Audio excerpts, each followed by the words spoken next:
COSA, the Central Ontario Standardbred Association, proudly serving Ontario horse people with integrity and accountability. Collaborative, supportive, helping to ensure a vibrant harness racing industry. Lifetime membership is free and there are many benefits. Become a new member today. COSA, representing the interests of horse people racing at Ontario racetracks. To find out more, visit cosaonline.com.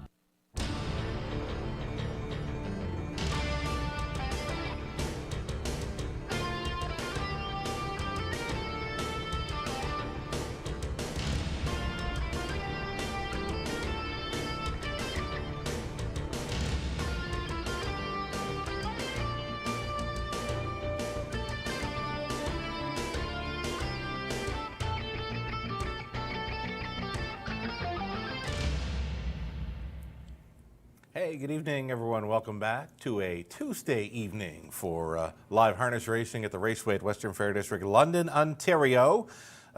Cool fall day here. A bit of a headwind, too, that they will face, I believe, down the backstretch this evening. So, yeah, it's a cool one out there. Breezy, if you may. We've got 12 races on tap tonight. You can play, watch, and wager. Through HBIBet.com. You can play through TVG south of the border as well. All righty, let's get a look at some tickets for this evening. Pick fives and pick fours, they are the go-to wagers here in London. Right off the bat in the opener, it's the HBIBet Pick 5 play up front. And for me, it's going to be a key play right off the bat, going to for Sabo Play, who was on the lead. Unfamiliar territory for this one last time out. Got the marching orders early, but just could not hold off a couple of them. Still paced a mile, though, in 57-3, and for me, that's a better line than most. And in there in the opener, I could see Sabo Play maybe racing off a helmet this time, maybe going back to the lead. I'm not sure, but the Sabo Play appears to be much the best for me and a key play to begin tonight's early pick 5. Over into race number 2, we'll try the one, A Better Man, who was an upset winner last time out when rolling gate to wire, gets that rail advantage to work with. Number 3, Bet the Limit. I'm liking this horse a lot more this week with his nose on gate. He does his best work when on the lead.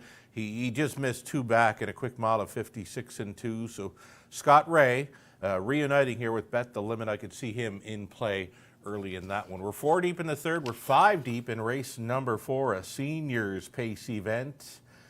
Using another great pick who's missed a significant amount of time. Last racing September 18th over Hanover. Ross Batten aboard number 2, another great pick. Great to see Ross hit the winner's circle last night. I believe it was Release the Baby, up in time at a nice price. And that would be career driving win number 4,999. So Ross is going to get about 3 shots this evening to get his 5,000th career driving victory. So we'll wish him all the best. We'll include another great pick, one of Ross's drives there in the 4th. We'll also include the 4, 5, 6, 7. That's Eternal Ruler. Real Wicked is in from Woodbine Mohawk Park, post 5. Tarot getting class relief. Ace 44 Talon, again, a pair of seniors pace events tonight, races 3 and 4. 5th race to complete the early pick 5. We're going to chase after the 3, Whiskey K, coming in from Rideau. We've got Beau Dover leaving from the center, post 4, and then Dragantine from the back tier spot for Rankin, post 8. That's a look at my early pick 5 ticket selections. I believe $24 even on a 20-cent wager if you want to play along. Early pick 4 will begin in race number 4. Again, one of 2 seniors pacing events tonight. Deepest of all in there, went 5 deep to start things up, hoping for a price somewhere along the lines.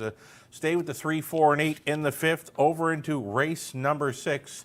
There is a key scratch in there. Number 6, Lady Jasmine, comes out of race number 6. So we're going to try the 1 and 7 only in leg 3 of the early pick 4. And a key play for me on the end, that being number 3, Pull Me Through, in race 7. This is a real nice filly, folks. I know her well from Truro. I've done some, I've been helping out Truro with some commentary. The same thing that Robert Reed Jr.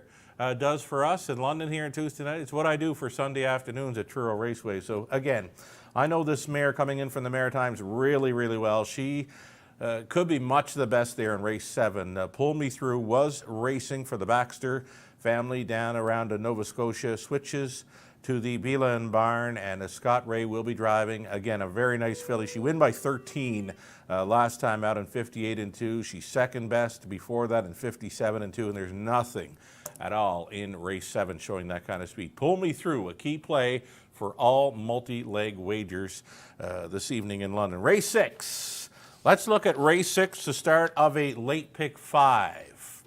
It's a late pick 5 beginning. As mentioned, the pick 4s, the pick 5s, they are go-to wagers here at the Raceway at Western Fair District. Race 6 then, let's have a look at the ticket for the pick 5. Again, a key scratch in there, number 6, Lady Jasmine came out. So 1 and 7, Lady Libby or Building Hope from an outside post.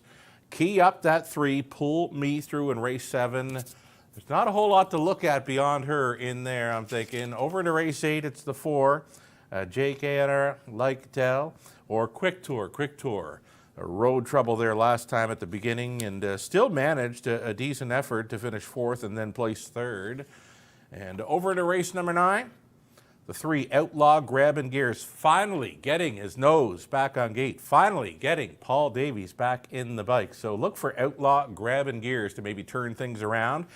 Race number 9, the 8, JJ Powerball is one I've got pegged in there, a decent second best finish against preferred 3 types at the added distance last time out. That was actually a big second place finish. So JJ Powerball, do not ignore him in race number 9.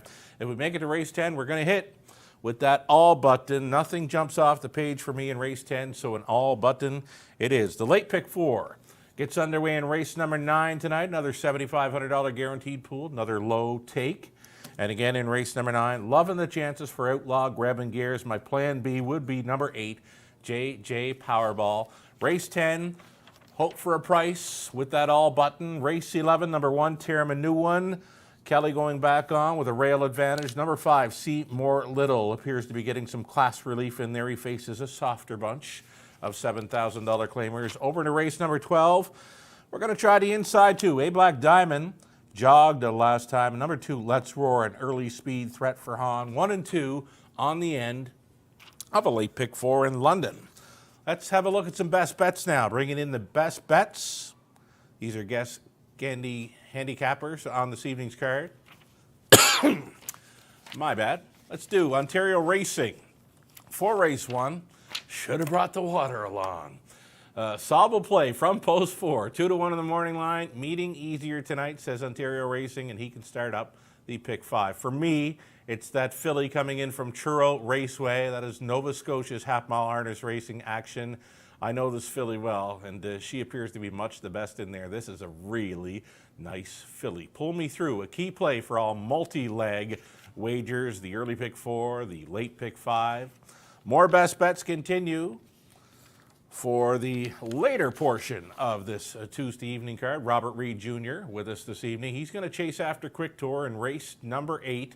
Leaving from an outside post 7, 10-1 in the morning line, was wiped out in his latest, hoping for no road trouble this evening for Quick Tour and Horner. Lou Sorella went to the 1, Terramanue in race number 11, noting this one reunites with driver Colin Kelly, and Lou stating Terramanue likely on or near the lead in this one. That's pretty much going to do it for the pregame show. Again, 12 races on tap, 550. We're on a fast track, cool and windy. They're going to face a stiff breeze, I believe, as they race down the backstretch this evening.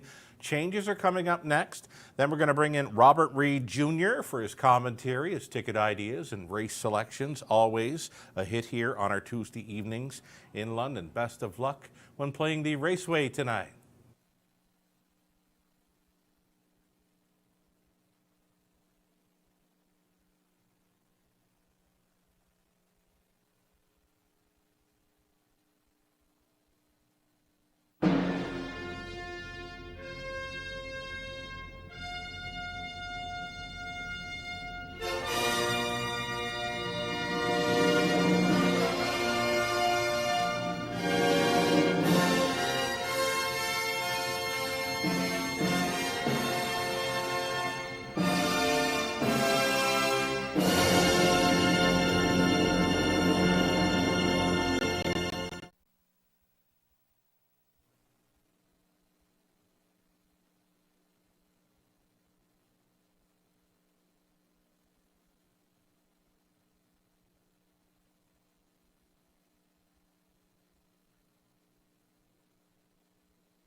Hey, good evening, everyone. Welcome back to the Raceway at Western Fair District, London, Ontario's half-mile harness racing action. Now from up top, your track announcer Shannon Sugardoe with you.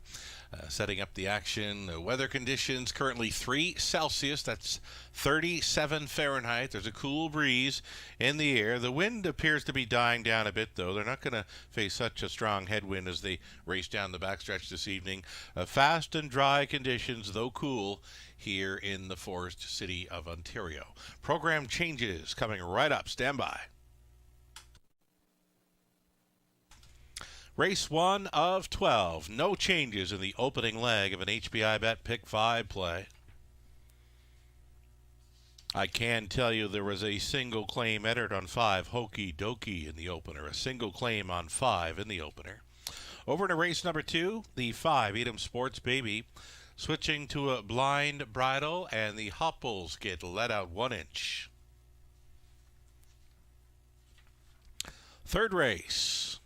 In race number 3, if we can go back to it, the third race, number 4, I love what I do. I've got an added line right here from an outside post in London here on the 29th, was finishing well back there, 7th, race time 2 minutes 1/5, Natasha Day drove.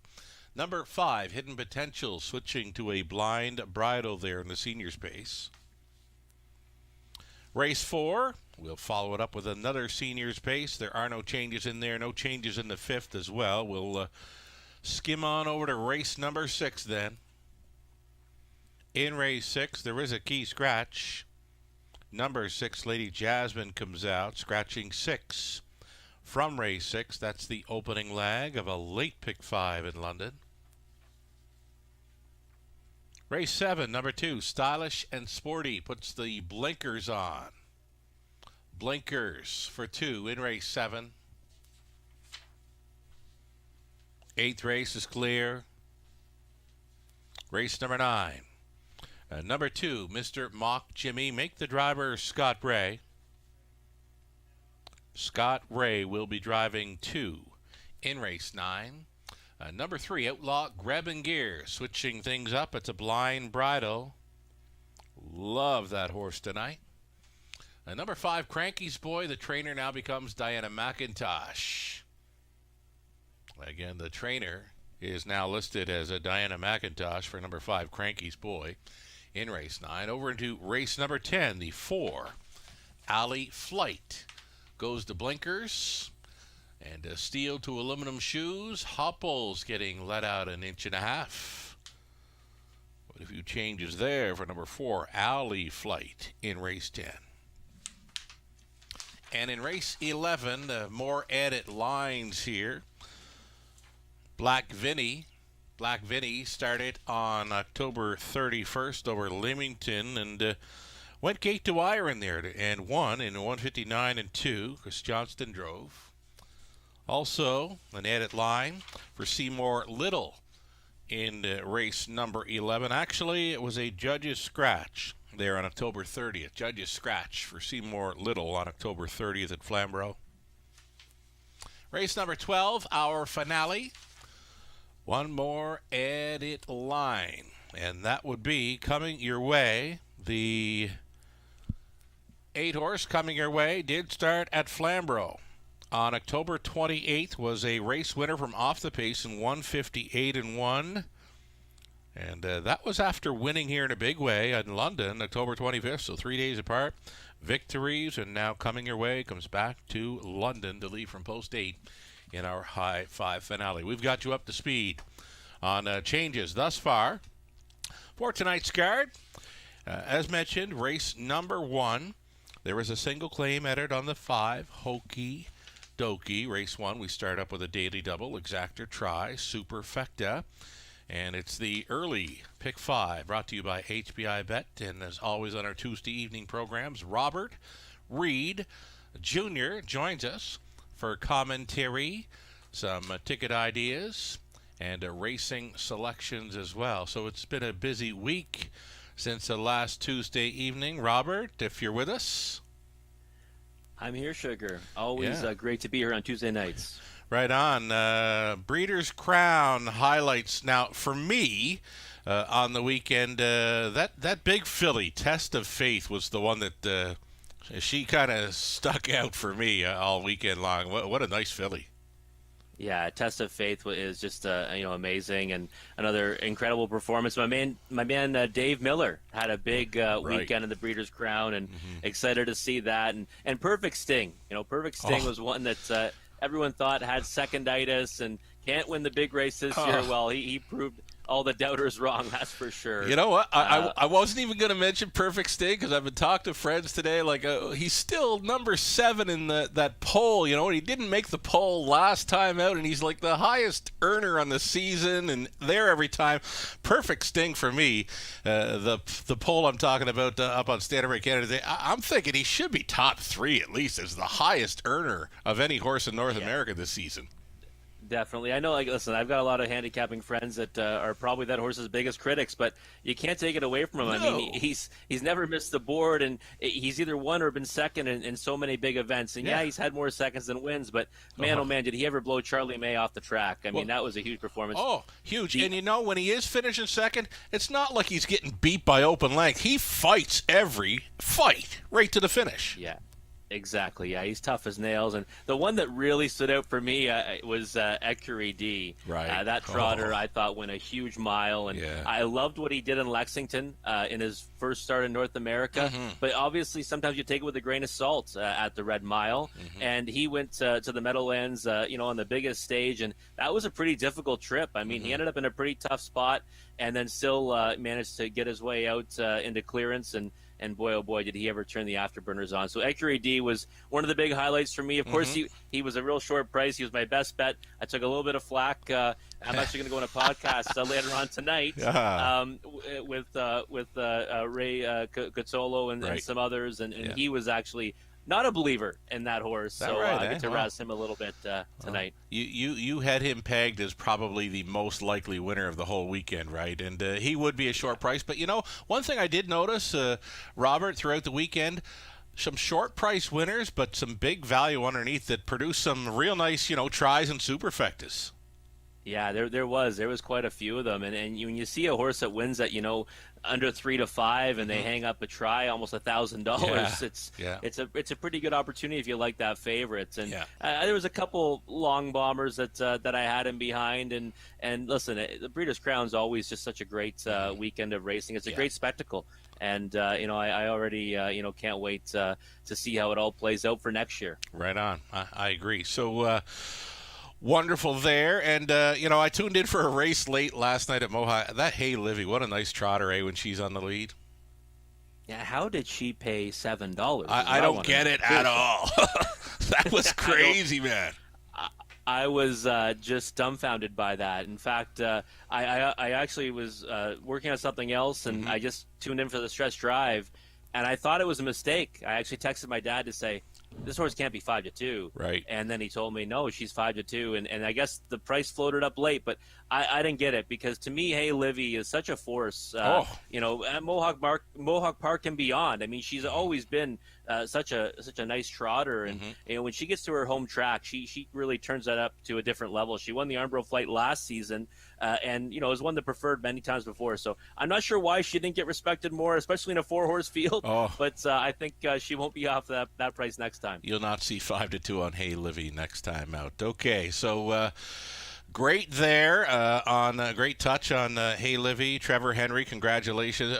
That horse has just turned things around over the last couple of seasons, and I always enjoy watching her. So, to tune in for that last night and to see her win at that kind of price, just awesome. So let's have a look at this Tuesday evening card in London. It's an HBI bet, pick 5 play starting things up. And again, as mentioned, no changes, but there is a claim entered on the 5 Hokey Dokey coming into this. I'm going to leave this up to you. Well, you know what? I'll kick up my pick 5 here with the key play, number 4 Sable play. You might have another one in there, Robert, but I'm going to key the 4 to begin things, and then it's looking like a tree, right? Well, half a tree. We go deeper as we move along and then shortened up on the end of things. But this is all you, Robert, from now until we get back to the paddock there to see them prior to post-parade. That sounds great, Sugar. Listen, always happy to do it. Always happy to be here at the Raceway. I love Tuesday nights here, folks. We got a dozen races for you. Some of my favorites, too, the Seniors Paces, races 3 and 4, the feature, the preferred 3 for Pacers, Horse and Geldings, and race 9. We always send you off with that added distance race in race 12, 9 horses going postward, 7 on the gate, 2 trailers. And also Ross Batten sitting on $4,999 now. Excited he got a win last night. We might see it tonight. We might see 5,000. He's got 3 chances at it. Really excited about that. Let's look at Sugar's early pick 5 here. Singling the 4 here. So we'll play in the opening leg. I like the structure too. Spreading out after that. Try to get a logical horse down in the first leg, then spread out. Try to get some prices after that. Second leg, number 1, A Better Man, and number 3, Bet the Limit. 2 horses that I do have pegged as my top 2 as well. And then the third leg, the 1, 2, 5, and 7. I like the 2, 5, and 7 on there, and the 2 GMC Trooper is actually my top selection. So again, like what Sugar's doing there, really spreading out in the second Seniors Pace in race number 4 with the 2, 4, 5, 6, and 7. And I like it, but I do actually feel strongly about number 5, Real Wicked, in there. Raced at Mohawk Park last time, first start back in a long time. I thought it was a really good effort, came home in 27 and 2. I'm actually going to single that. We'll get to my ticket in a second, though. Race 5, 3 deep with the 3, 4, and 8. Adding on Dragon Team to the 2 that I'm using. And I like Dragon Team, especially from that trailing post, because he's one that can kind of sneak along the pylons and get you in the end. So I like Sugar's ticket, keying early, spreading out throughout, down to 3 horses in the last leg, but definitely some big opportunities there for some payouts. Let's take a look at my ticket. And I went a little bit lighter in this early pick 5. I'm actually spending more in the late pick 5 tonight. Again, guaranteed pool at $7,500. But last I checked, we were already really rolling there, and we're almost at $7,000 already with 3 minutes to post, or 3 minutes till the horses come out anyway. So we're going to go right through that guarantee. So we should have a massive pool here tonight on a Tuesday night here at the Raceway. 1 and 4 in the opening leg. Mystic Messenger's interesting to me. I wanted to use him as well. Think he's a bust-out horse. Second time Lasix. The rail to work from might really boost his stock. He's one that's raced well from the rail position before. So 2 deep in the first leg, 3 deep in the second leg. The 1, 2, and 3. Number 3, Bet the Limit, is my top selection. Third leg, the 2, 5, and 7 again. Number 2, GMC Trooper. I like him a lot. I don't think we'll get the 8-1 morning line, but I do like number 5, Hidden Potential. Number 7, Lawman Rain. That's Ross Batten. Want to have him on our ticket because he might get 5,000 in that one. And then race 4, well, Ross has one in there. I think it's got a big chance, but I'm going to single number 5, Real Wicked. I liked what I saw last time. Home in 27 and 2. Yes, he's 0 for 11 on the year, but I think he turns it around tonight. Second start back of a layoff. He's a 7-year-old that gets to face, quite a few older horses in there. The Seniors Pace, he fits it on the condition. And then in race number 5, 2 deep, number 3, Whisk Key K, and number 4, Bo Dover. I think that is a 2-horse race, but maybe Dragon Team, my third pick. Sugar had that one as ticket. Might be one you want to use as well. That ticket will cost you just $7.20 for a 20-cent ticket. I think it's got a pretty good chance. But again, all hinging in the 4th race on number 5, Real Wicked. Second start back off a lengthy layoff. So we're 1 minute away till the horses coming out onto the track. As always, throughout the night, myself and Sugar will break down the races after the post parade. I'll come live and talk about all the multi-leg wagers as well. Have a great evening. Make sure you get your early pick 5 in now, because we're running out of time and you don't want to miss out on that fantastic wager here. 15% takeout at the Raceway.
Here we go. The post parade for race 1 of 12 in London.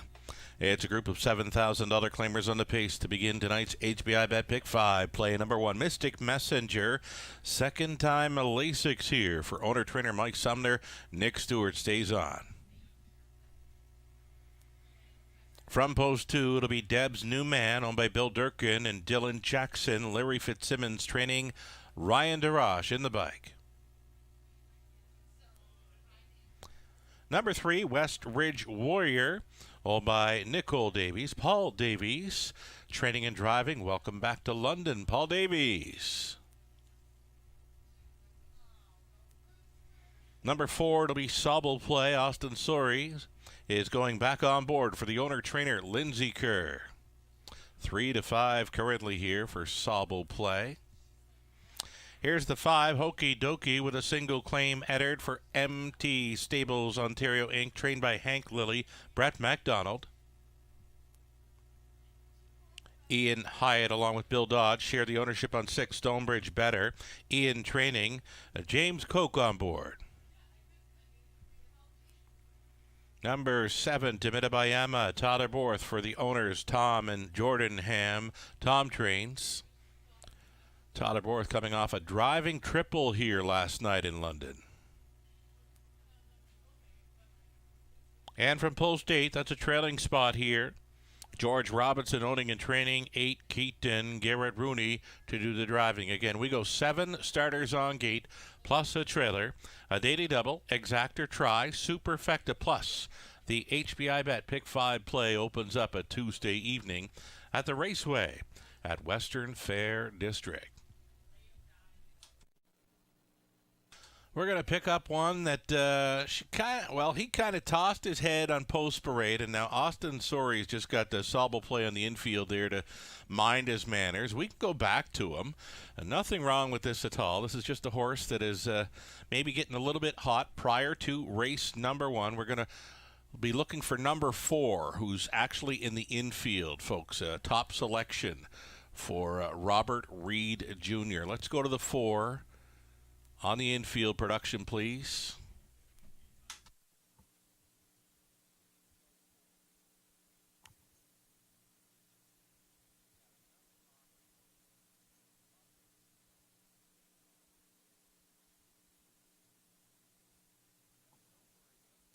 Might be hiding in the infield there, Sugar.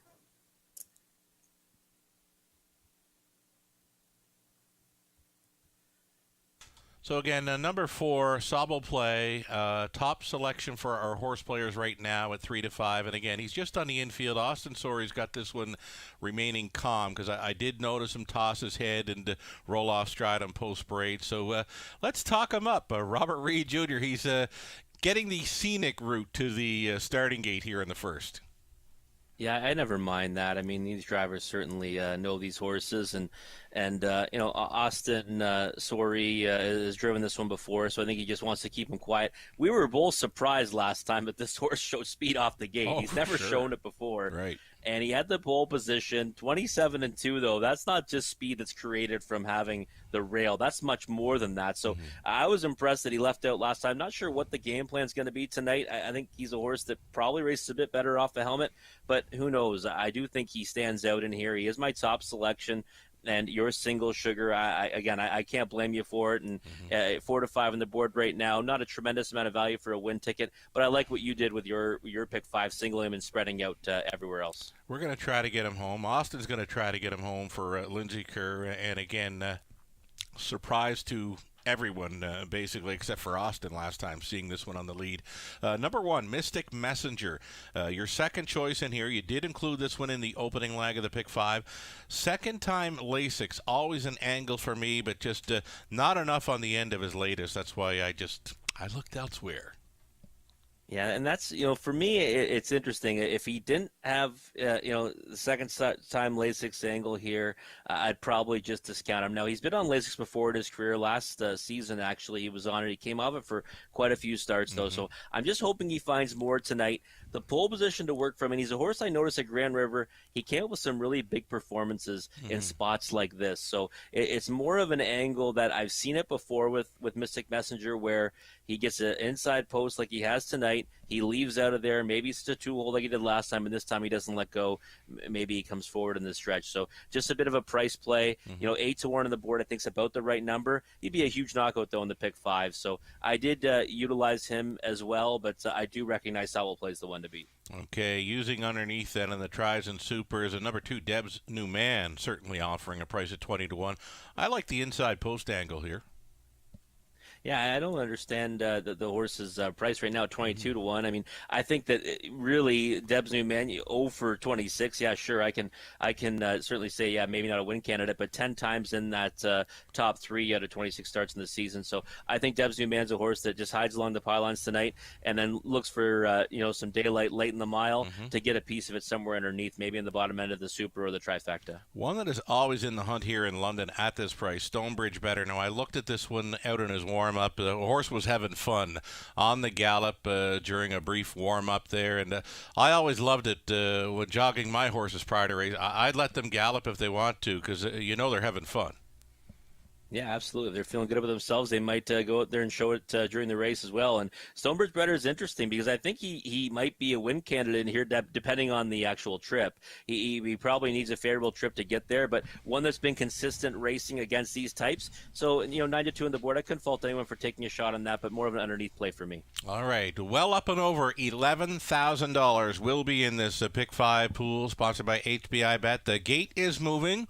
Great job as always, Robert Reed Jr. Happy to have you with us again for a Tuesday evening in London. Here we go with a group of $7,000 claiming pacers to open things up.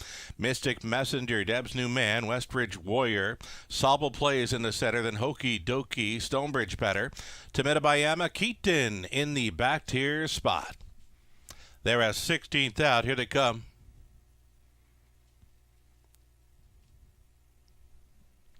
They're rough. Early speed again tonight from Sobel Play. Along the inside, Mystic Messenger wants to be on or near the lead. Mystic Messenger marching through that opening turn. Sobel Play to work out the pocket journey here for Sori. Away in third, Deb's New Man.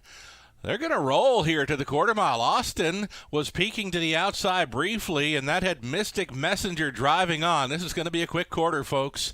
Mystic Messenger released at 5-1. Got to the opening panel. 27-2.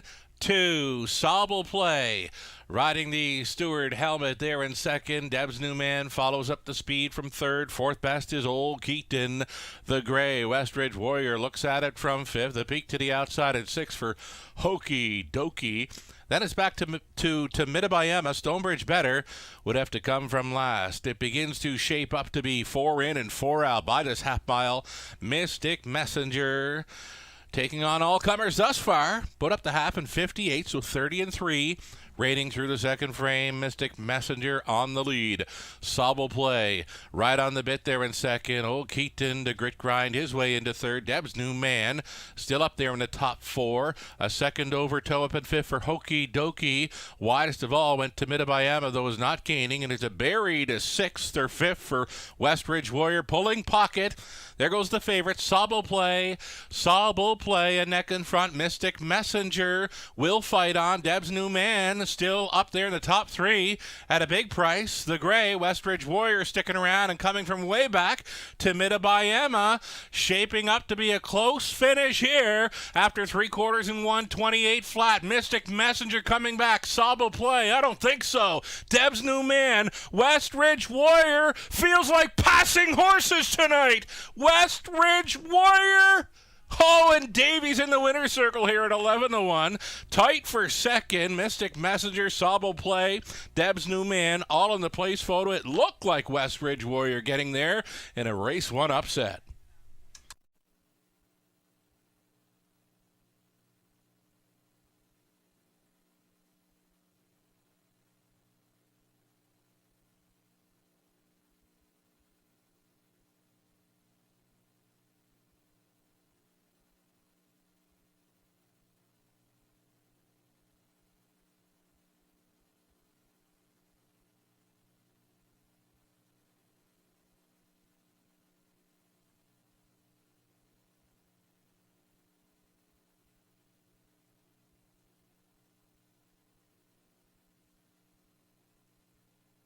There we go. What a stretch drive. What a way to kick off a Tuesday evening in London. 4 and 5 across here at the finish line. Here's the gray. West Ridge Warrior splitting horses. Looking to get the best of two. Deb's new man here. Here's the slow-mo. I caught up with Paul Davies on Super Finals night down around Woodbine Mohawk Park, and we got talking about this gray. Paul said he doesn't like to pass horses. Well, tonight he passed 4 or 5 of them there through the final 8th to upset them. The win photo goes to 3. West Ridge Warrior here. 3, 2, 4, and 1.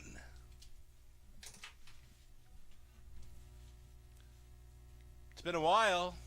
Paul Davies driving a winner here in West Ridge Warrior, the 11-year-old gray gelded son of Blissful Hall out of Miko and Tumba by a log. All by Nicole Davies of Arthur. Paul Davies training and driving. Getting off the schneid here. Both Davies and West Ridge Warrior. West Ridge Warrior, the gray, with his first victory of 2021. He just felt like it tonight at 11-1. Congratulations.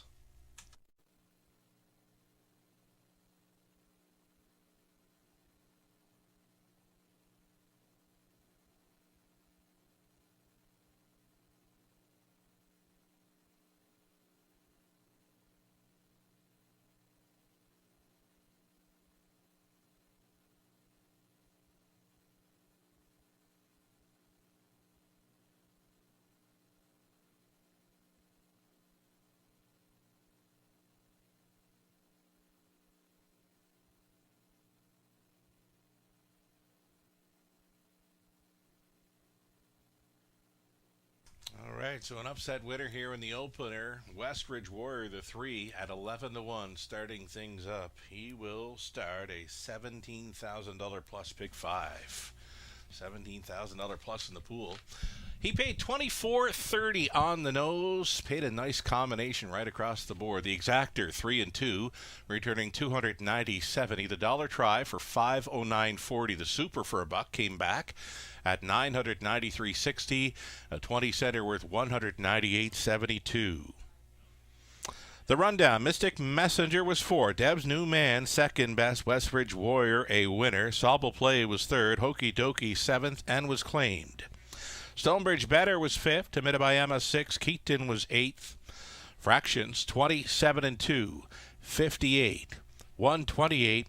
And at Tamala 159 and 2. West Ridge Warrior gets his 20th career victory. It's his first of 2021. His first in a while. From the top, 4, 2, 1, 3, 7, 5, 6, 8. Turn the page, go on to race 2. We'll get to it in about 6 minutes. In race 2, number 5, Edom Sports Baby, switching to a blind bridle. The Hopples get extended. Exactor Try and a Superfecta still on the pace for a field of 8 in race 2, about 6 minutes away. The claim from race 1, the 5 Hokey Dokey for $7,000, goes to trainer Michael Stamp.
There's the win photo from race number 1. It's the gray West Ridge Warrior in a first race upset.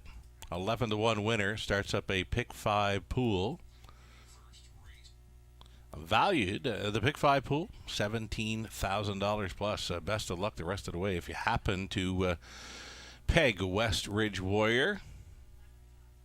In the opener, just a single win on the season for the old gray.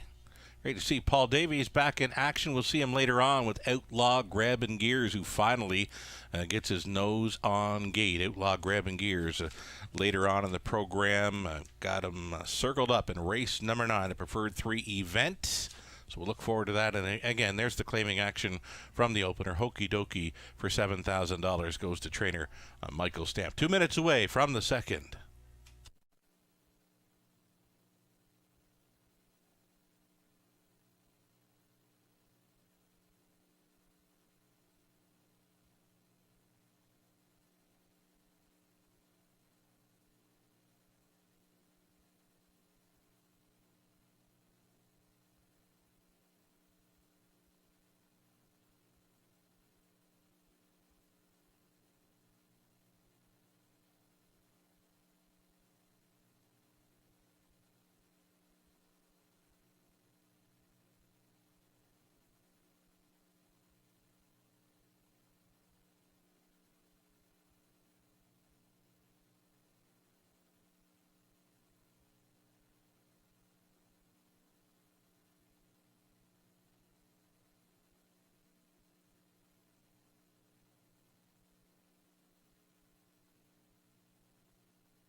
There's your live money left in play for tonight's pick 5, a pool of $17,794, and the live money in play following the upset victory by West Ridge Warrior, $1,098. So there's still plenty of money still live in play, so best of luck the rest of the way if you played along with the gray in tonight's opener, the second race. Up and coming, opening up as a favorite, number 3, Bet the Limit here. The post parade coming right up. Stand by.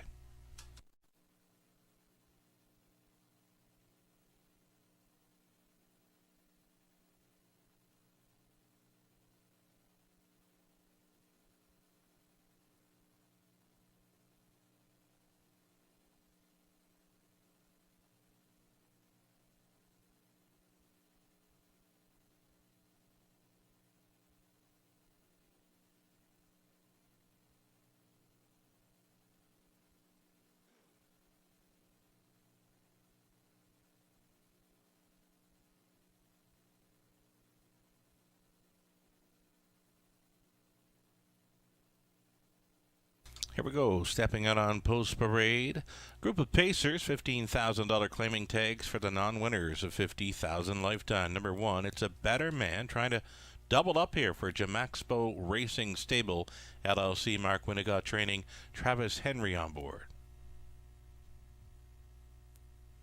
Number 2, Casey's Dragon for Stephanie DiPietro. It's Patrick Rouleau condition, Colin Kelly driven.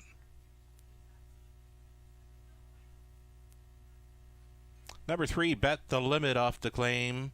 Back to owner-trainer Randy Henry. Back to Scott Ray in the bike. Journalistic for Ryan DeRoche Potts for Bert, Betty, and Jason Sherman. Jason trains. Bumped way up in class for this one. Number 5, Edam Sports Baby, now owned by Alma Jarvis, trained by Jim Jarvis with Scott Coulter in the bike. Steve Bastard owning, Catherine Cochran training. Number 6, L'Argent Lester, Travis Cullen.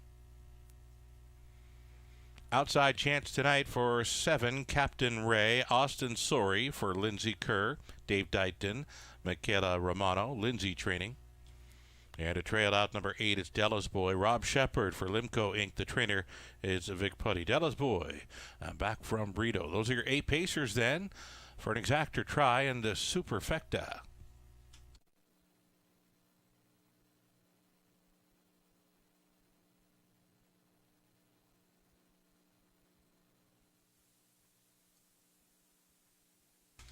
Alrighty, race number 1. Hard to find that winner, Westridge Voyer, who hadn't been a winner all season long. Probably would have took that all button to have the gray there in that pick 5, right? Yeah, it was difficult for me, Sugar. You know, listen, I was using some other horses that had not won in a long time, and it's funny. When I was a kid, I always bet on the grays. I've evolved or devolved since then. I don't know which one it is. My first favorite horse ever at the Raceway was a gray, an old gray campaigned by the late Lee Bell in Summerside. War Prize Man. I just fell in love with the horse game and fell in love with the grays. So let's talk about a brown gelding here in Bet the Limit. He goes back to the barn of Randy Henry. Yeah, back to the barn of Randy Henry and raced well for these connections last time in this class, and just got beat by a head. I thought raced okay last time as well. Kind of got a weird trip from the trailing post, and I think the one to beat in here, good post to work from, post 3, and again, no concern going back to these connections. So I think Bet the Limit merits respect. Looks good on the track right now.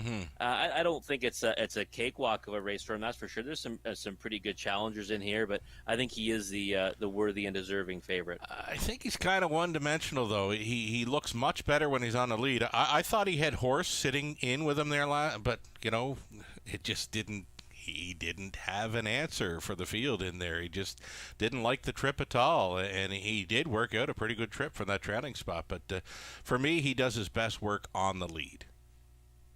Yeah, I agree with that. And I think that tonight, nose on the gate, right? That's a big difference for a lot of these horses. Some horses just, they might get a decent trip from a trailing spot, but they don't like, not starting on the gate. And I think you're right. With his early foot, we're going to see him probably try to go down the road tonight, and it'll be a much different trip scenario, that's for sure. Right on. Another one to think about here. Number 1, A Better Man, surprised many last time out when wiring up the field at 13-1. Travis Henry stays on for Mark Winnicott. Yeah, I was on the other Winnicott horse last mock on that occasion. Many were, and it was one of those ones where I think if he doesn't put the steps in, he probably gets the better of his stablemate. But hey, C'est La Vie, A Better Man raced well. Went to the front, took on all challengers, and the middle half might not look all that impressive, but there was a lot of pressure applied throughout the mile, and I do think that it was a pretty solid effort by A Better Man, and now he comes right back with the pole position. So I think he's one that you can't not use in here. That's why I went 3 deep on my pick 5 ticket, which of course is dead. But I did think A Better Man had a chance in here, especially from that rail spot. Yeah, he didn't win easy last week. He worked hard for that win throughout. Number 2, Casey's Dragon. You were on this horse last time, were you not? I was, for a piece of it, I think, for a piece at a price, yeah, and even 2 back as well. I've kind of been chasing this one, even going back to Grand River, looking, those horses that you always try to get on the ticket that sometimes it doesn't work out and they're always right there. That's what Casey's Dragon is to me, and I don't know, I looked at it tonight and said, hey, you know what, Colin Kelly aboard, post 2, had the rail the last 2, but it's still an inside post. Maybe tonight's the night for Casey's Dragon, and I'll be honest with you, 12-1, not a bad price, Sugar. It's an all right price, and many horse players knows what it's like to chase, right? You get on a horse and you've seen something and you just want to see it again, and you chase, and you just don't want to miss out when they happen to pop, right? Yeah, are you saying that I might have rose-colored glasses with this one? You know what? Inside post.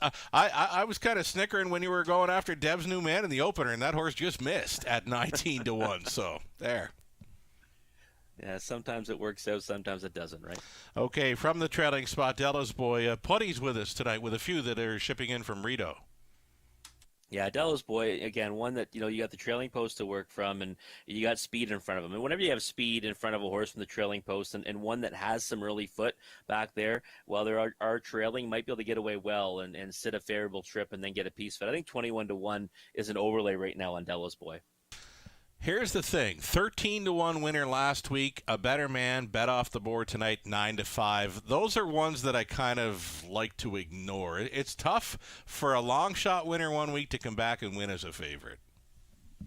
Oh, I agree with that. Yeah, it's hard to if you miss the wedding, don't go to the funeral. I agree. Here we go with a group of $15,000 claimers here on the pace. A Better Man, Casey's Dragon, Bet the Limit. Journalistic, Edom Sports Baby, Largent Lester, Captain Ray, Delos Boy in the trailing spot. Picking up speed, and here they come.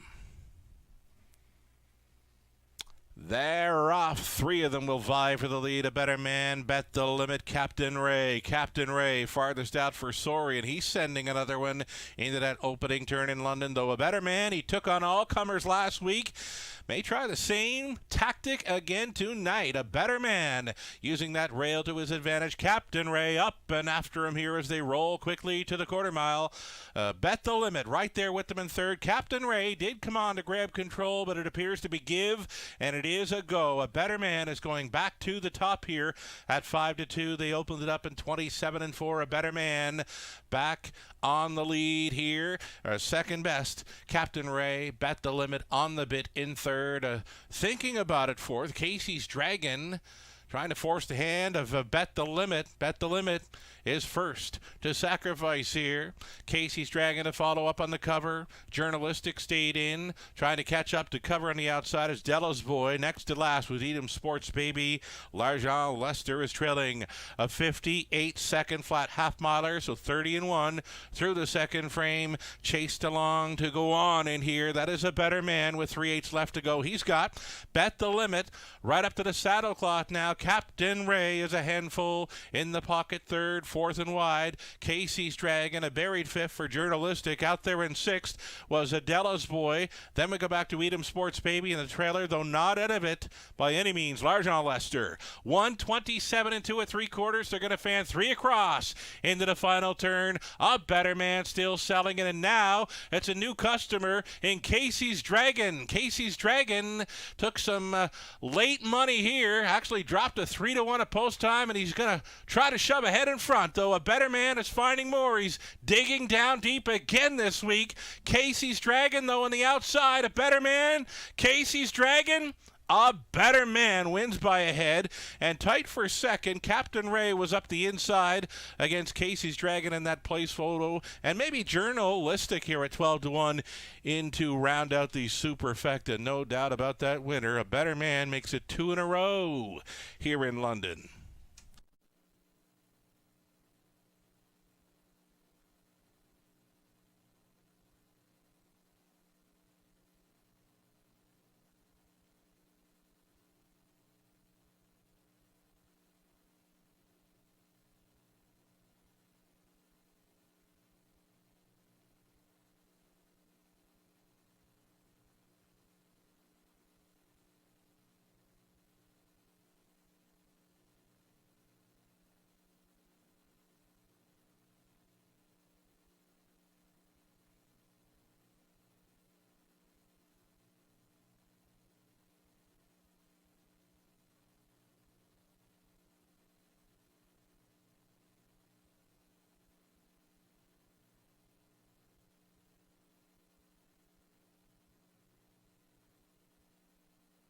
Unofficial winner number one, A Better Man, took on all comers again this week.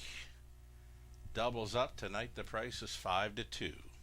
Second best was 2, Casey's Dragon in a photo. Third going to 7, Captain Ray, and the 4, Journalistic fourth. 1, 2, 7, 4. It's unofficial. So again, going back to back for victories here is A Better Man, 5-year-old son of Better Than Cheddar out of Beluga, Hanover by Dragon again for Jamaxpo Racing Stable LLC of Florida. Mark Winnicott training. Travis Henry stayed on for the victory in 157-4. 10th career win, 4th of the season, and again, he's now 2 for 2 in London this fall. Congratulations.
Going official here in the second. A Better Man was your race winner. Casey's Dragon, second best.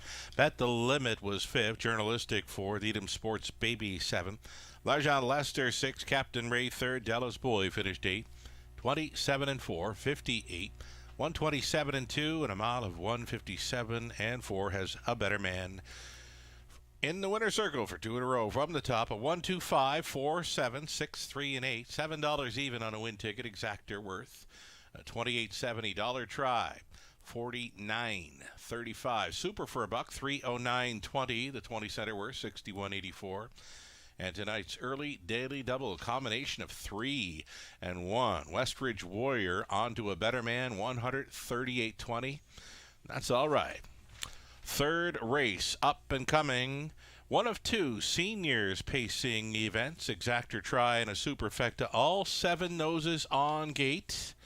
And we'll see Ross Batten chasing after his 5,000th career driving victory. He was a winner here last night aboard Release the Baby at a nice price. He'll get 3 shots tonight. He's got Lawman Rain here in the third. He's got another great pick in the fourth. And in our 12th and final, Dazzlin' Rosie. So best of luck, Ross, on hitting 5,000 tonight or very soon right here in London. We're 9 minutes away from race number 3, the Exactor Try and Superfecta.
So another tight 3 across finish there. Went to A Better Man.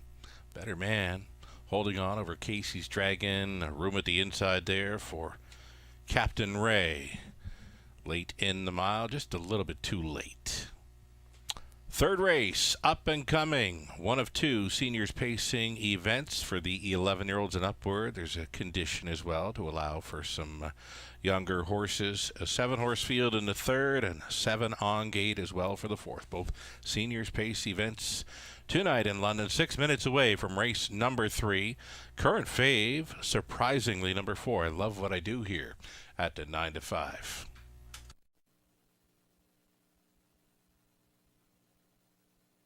Here's the live money still in play now after leg 2 of the pick 5. Just $321 from the $17,794 pool.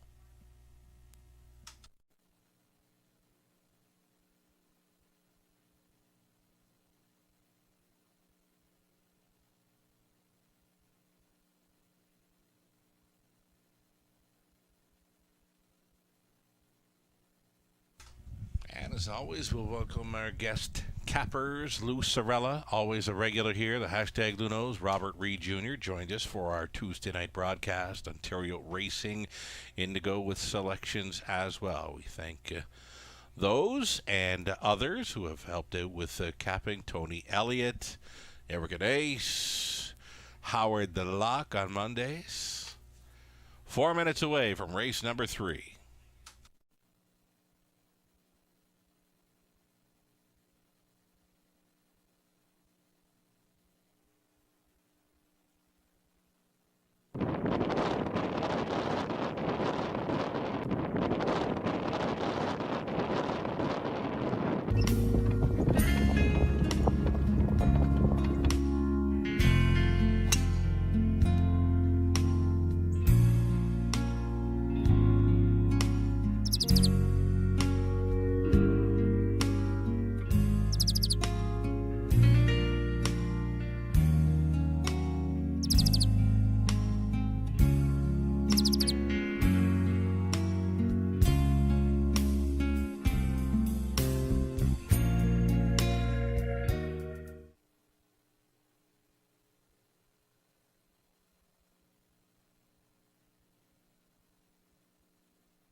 Here we go. Seniors Pace event in the third.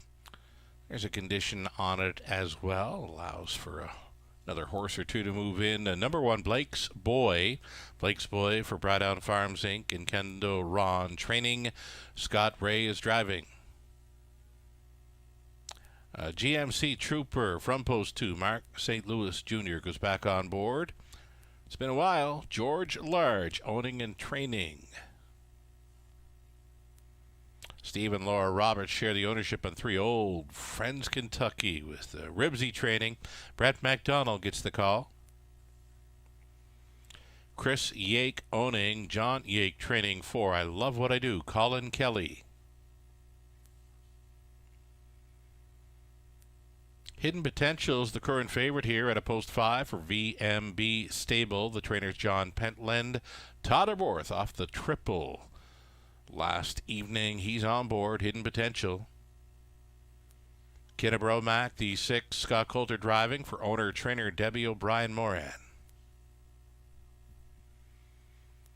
And the outside chance for number 7, La Men Rain. The 14-year-old goes out for Ross and Marg Batten with Ross training and driving. Those are your starters then. 7 noses all on gate for this Exactor, Try, and Superfecta.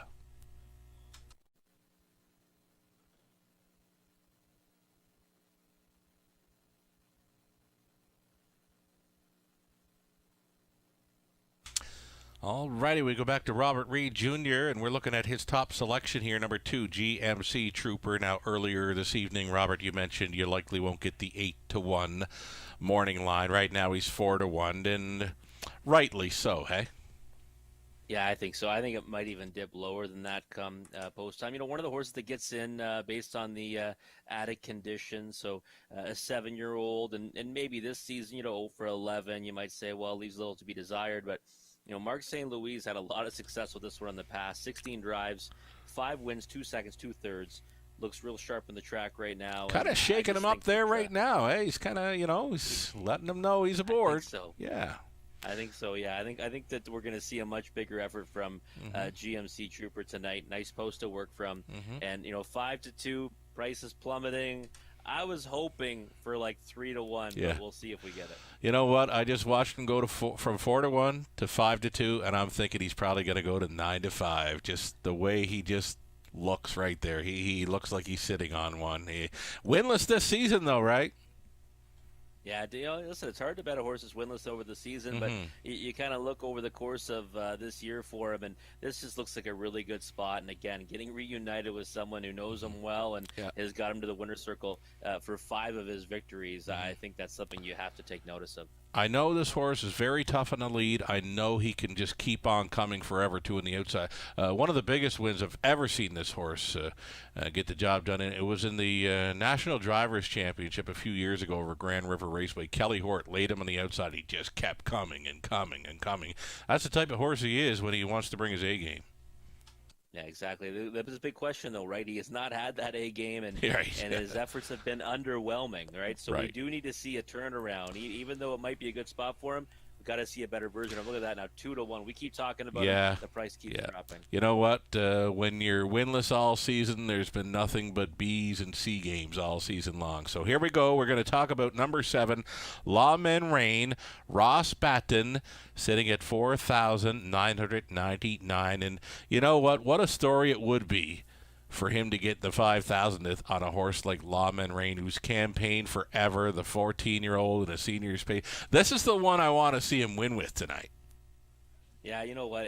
For me, my second choice in the race, so it wouldn't be too bad for my selections, but obviously I'm on GMC Trooper here. But yeah, sentimentally, I'd love to see Ross win this one. Post 7 to work from, but one that raced well last time. I thought he had a chance to hit the ticket last time, and Magical Albert was, much the best in there, and this one did race pretty well to be second. So he's not out of it in here, and that's why I have him in the second spot. 9-2 might be, about the right price, maybe a shade short for the post he has. But, yeah, you're right. What a story it would be if he wins it on this one. Right on. Tough post indeed with a horse that doesn't have a whole lot of gate speed to him. Number 5, Hidden Potential. Now, this one is surprising me, the action he's taken.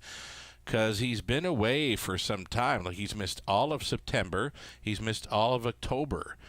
Very tough to back a horse this time of year, but he's not facing, he's always been a preferred or just below preferred. So, it's not a bad spot for him really to have missed that amount of time.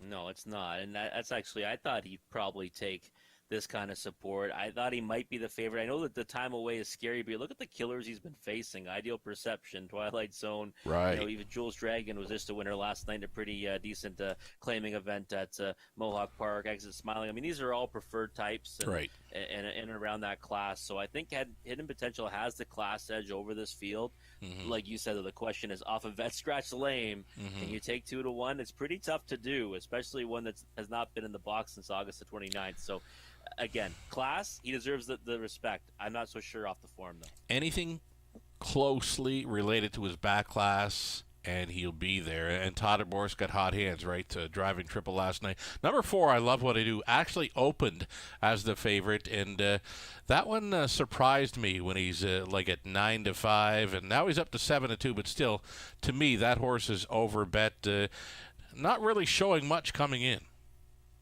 Threw the horse in for 4th for me. Thought it was maybe a play underneath. He's only got one win over the last 2 seasons and 41 starts. But I think it's the Colin Kelly angle again, right? When Colin jumps up on a horse, usually they take support.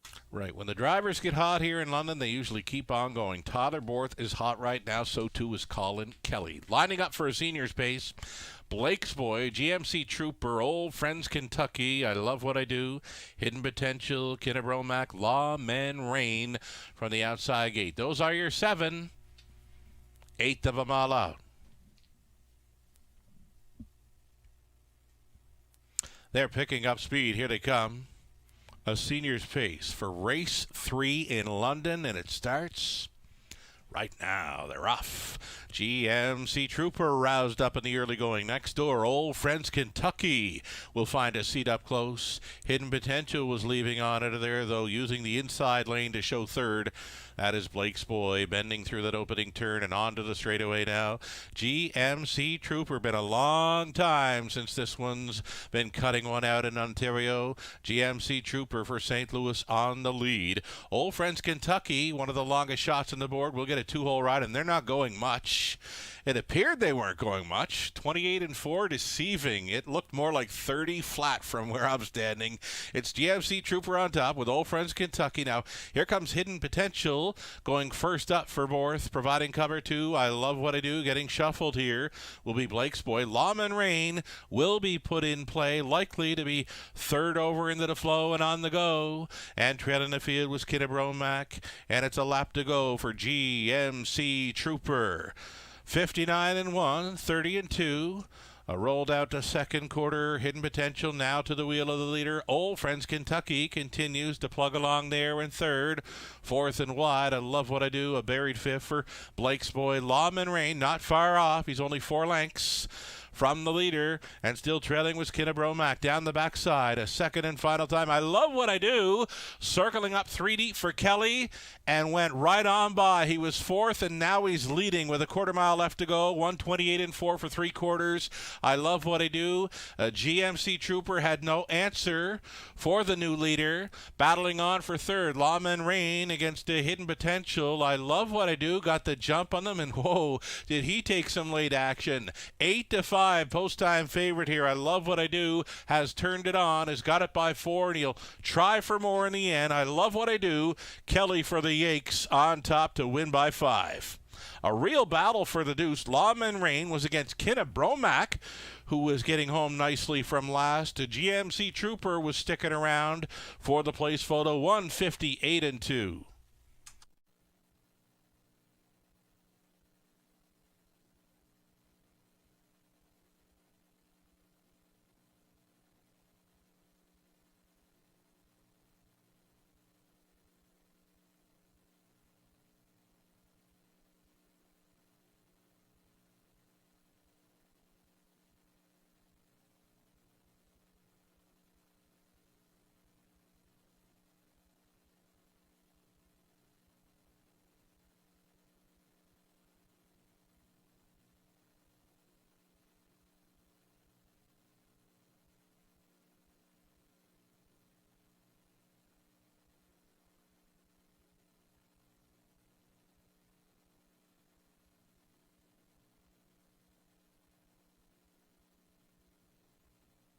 No doubt about the winner. I love what I do.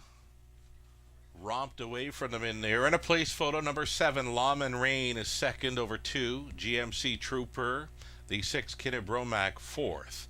4, 7, 2, and 6. It's unofficial.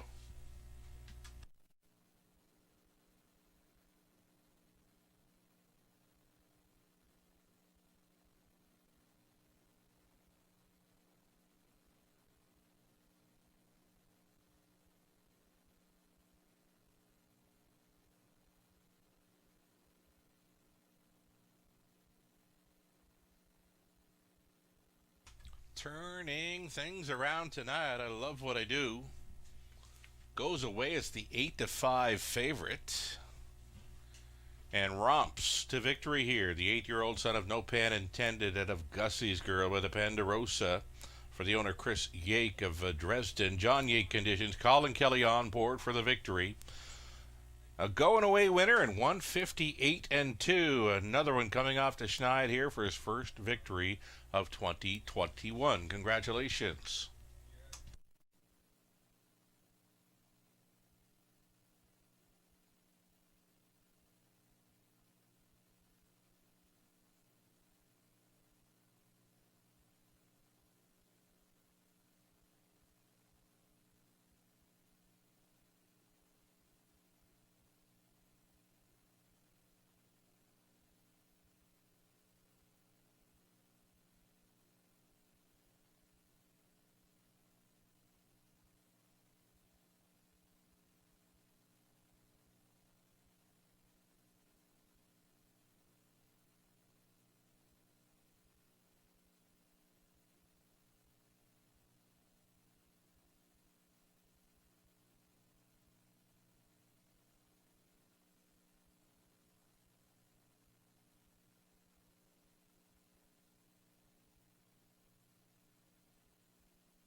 Race number 3, official. Blake's Boy was 6, GMC Trooper 3rd, Old Friends Kentucky 7th. I love what I do, a race winner. Hidden Potential 5th, Kinneh Bromack 4th, Lawman Rain was second best. 28-4, 59-1, 128-4, and I'm out of 158-2. I love what I do. Turning things around to get to the winner's circle from the top of 6371542. He paid $5.20. Exactor 34 even. Dollar Try 143.90. The Super for $1 $664.05.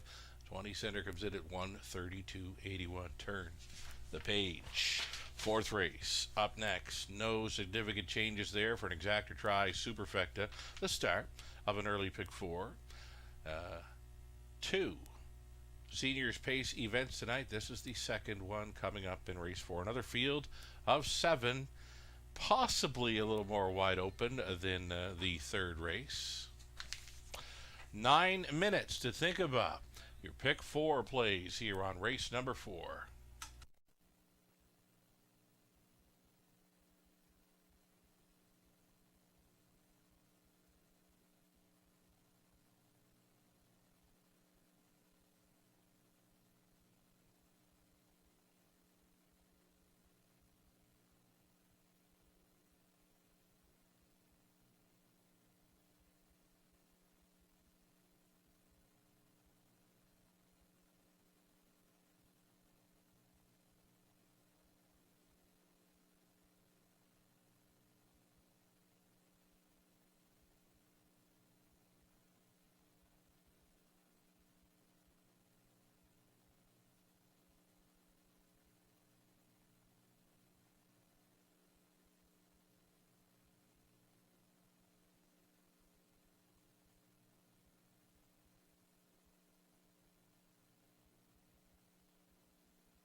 right, folks. Well, you know what time it is. It is now early pick 4 time.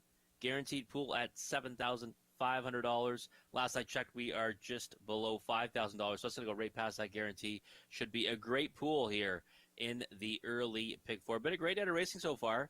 I haven't found a winner yet for yours truly, but hopefully we'll get on the board soon. Been around all around it. Just need to get one into the winner's circle. And Ross Patton, second there, inching closer to 5,000. Let's take a look at our early pick 4 tickets. So let's look at Sugars first here in race number 4. And I think we're both kind of being economical. We are both being economical in this pick 4 sequence. So Sugar's going to start off using a bunch here in race 4. He's going 5 deep. He said he thinks it's a bit of a wide open event. 2, 4, 5, 6, and 7 for Sugar in the opener. Then 3, 4, and 8 in race 5. It's Whiskey K, Bodover, and Dragon Teen. Like what he's done there. And then race 6, we're both on board with the same pairing. The 1 and 7, Lady Libby and Building Hope. An interesting contest, using the inside horse and the far outside horse, but they look like they're the best 2 on paper, so tough to go elsewhere in there. In the money leg, race number 7, he's going to single, and I'm going to single too. We'll look at my ticket in a second. But number 3, Pull Me Through, I think is going to be a very short price. The only winner in the race, and he's done it twice, both on the East Coast. I think Pull Me Through is going to be an overwhelming favorite and the likely winner of race number 7. That ticket will cost you $6 for 20 cents. Now let's take a look at mine. Even cheaper for mine. Kind of similar structure. I just kind of tightened up a little bit, and oddly enough, I was keying Real Wicked in this race, the 5, on my pick 5 ticket. Going 3 deep though in the pick 4 with another great pick. That's the 2 with Ross Patton, the 5 Real Wicked, and number 7 Ace 44 Talon. I don't mind keying Real Wicked, though, either. Right now, 4 to 5 on the board. I figured he'd take support. Was not thinking he'd be that short of a price, but I did like his effort last time. So I wouldn't even mind keying that one and then going 2 by 2 by key. But we'll go 3 in the first leg. Then the 3, 4, Whiskey K, Bodover. I think those are the 2 that might decide it in there. Race 6 looks like a 2-horse race to me as well. Number 1, Lady Libby. Number 7, Building Hope. I'm all in as well, just like Sugar is. On number 3, Pull Me Through in race number 7. I think he stands out. I think he lays over them. And 2 victories already. That's good enough for me in a race where everyone else has zeros on the page. That ticket will only cost you $2.40 for 20 cents. Not likely to get a big return, but hopefully we'll get a nice one compared to that investment if we can get it into the winner's circle. Again, if you want to even tighten it up further and spend even less, you can spend 80 cents and single Real Wicked in here as well. We've got 4 minutes away until the horse will be on the track for this early pick 4. Right now, the pool has just surpassed $5,500. Again, low take at a 15%. Must play wager here all night. The pick 5s and pick 4s here at the Raceway are always must place wagers. So make sure you map out your winning tickets and get them in. We'll be back in just a few moments to talk about race number 4 a little closer with myself and Sugar.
All right, still 2 more legs to go on this early pick 5. Now down to $62. 62 from a pool of $17,000 plus.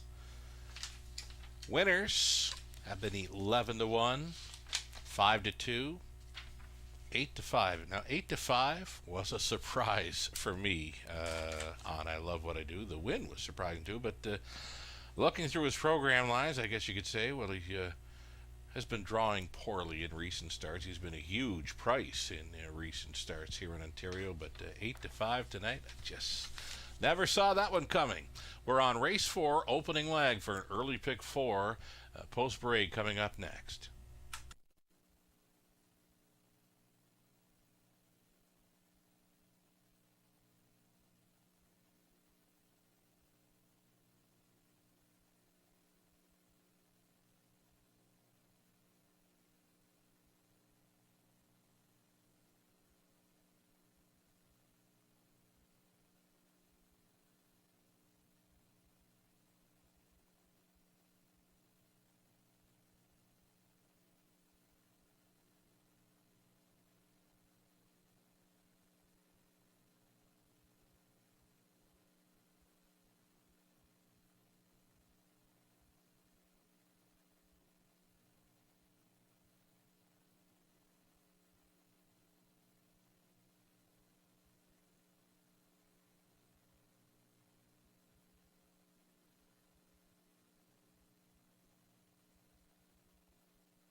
Stepping out on a post parade of race number 4, another seniors pace event, exactor try, superfect to the start of an early pick 4. You're looking at 1, Rose Run Vortex, coming in from Harrington, south of the border.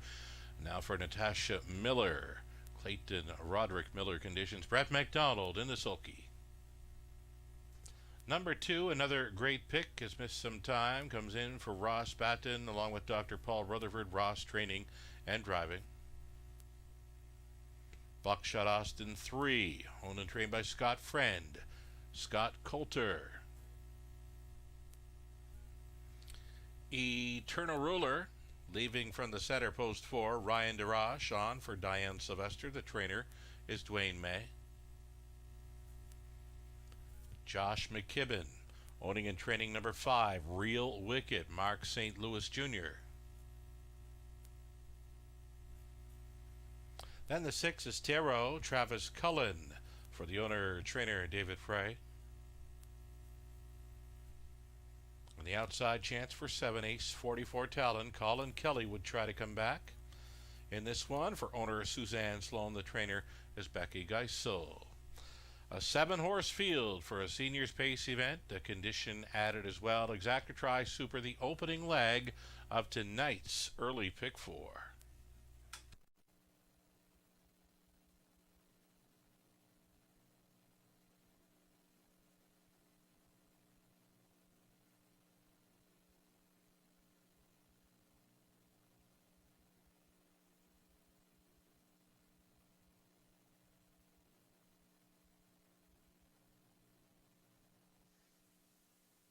All right then, so here we are, opening leg of an early pick 4, and we're going to look at a favorite in number 5, Real Wicked, a top selection here for Robert Reed Jr. He knows this horse well, coming in from Woodbine Mohawk Park. Tell us about it.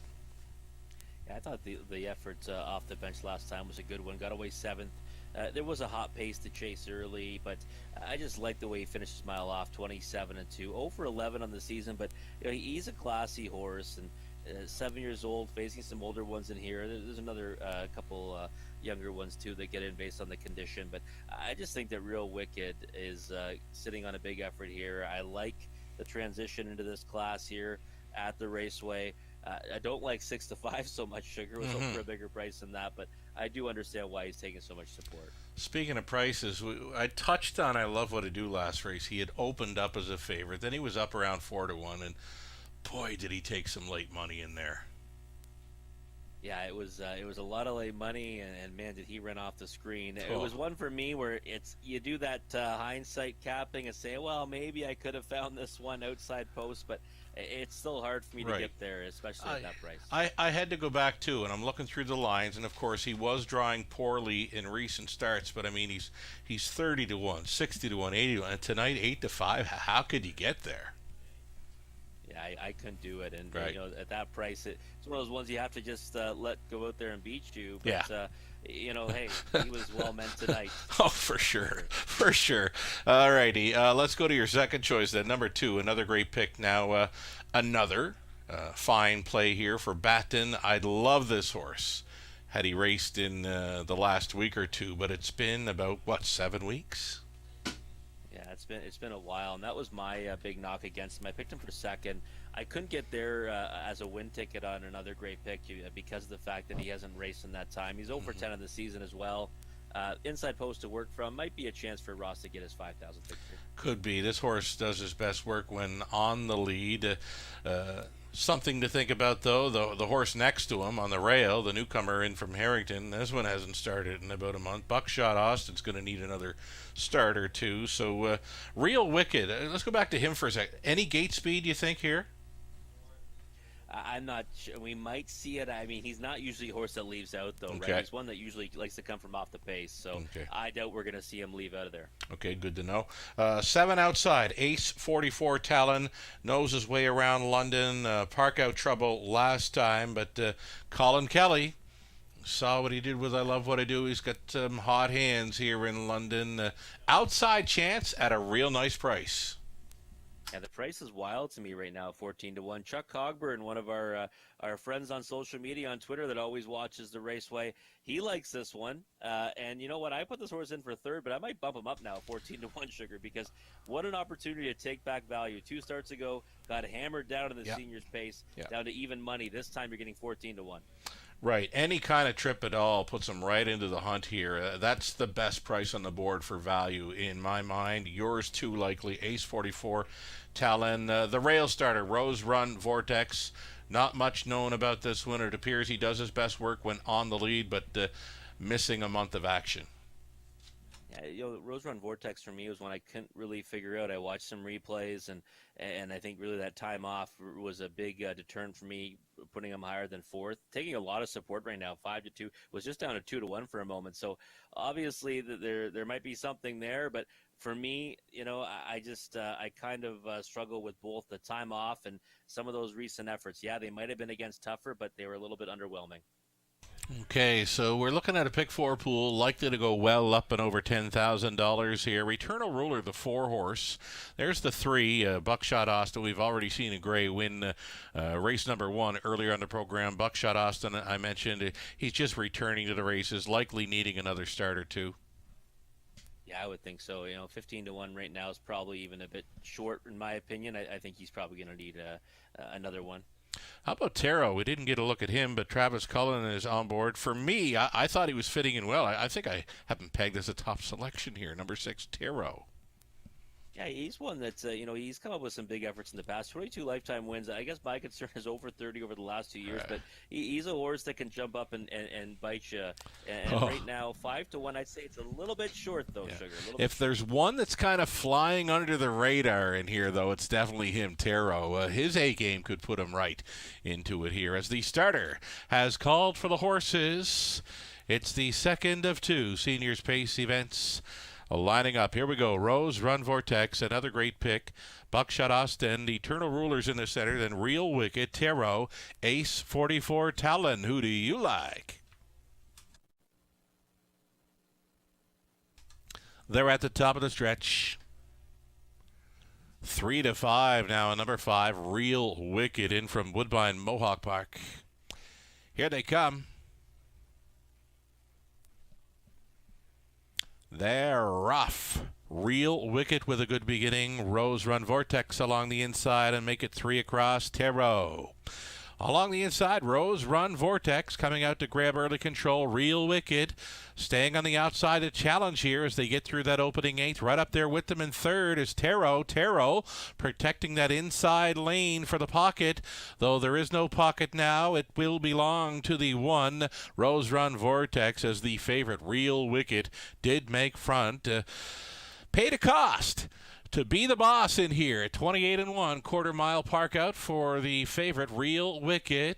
Closed up at 3 to 5. Rose, Run Vortex right there in second. Tarot is third. All Alone traveling fourth. Another great pick. Then it's back to Buckshot Austin. Next to last, Eternal Ruler trailing the field. Ace 44 Talon. So here is Real Wicked. Shipping in, trying to win with a lap to go. The lead is 2. Rose, Run Vortex continues to follow along. Tarot is on the bit for Cullen. They're in 3rd, a little bit closer at a 4th. Came another great pick. Eternal Rulers getting underway for Darash, providing cover to Ace 44 Talon. Buckshot Austin could be trailing soon. A 58-2 halftime, and Real Wicked is really blown this one wide open. He's now on top by 5. Tarot just took over second. Another great pick on for 3rd. Eternal Ruler 4th. Soon to be 5th. Ace 44 Talon. Buckshot Austin. Rose, Run Vortex has called it a night. 28-4 through the 3rd for 3 quarters in 1. 27-1. Real Wicked here at 3 to 5. Just coasting now. Highlined at a second is Tarot. Another great pick. Fights on for 3rd against Eternal Ruler. Ace 44 Talon, widest of all for the drive home. This is all Real Wicked. Real Wicked ships in to win, and he will win by a lot. Another great pick was second best. Ace 44 Talon appeared to be 3rd. Then a photo for 4th between Eternal Ruler and Tarot. 57-1. Real Wicked, much the best.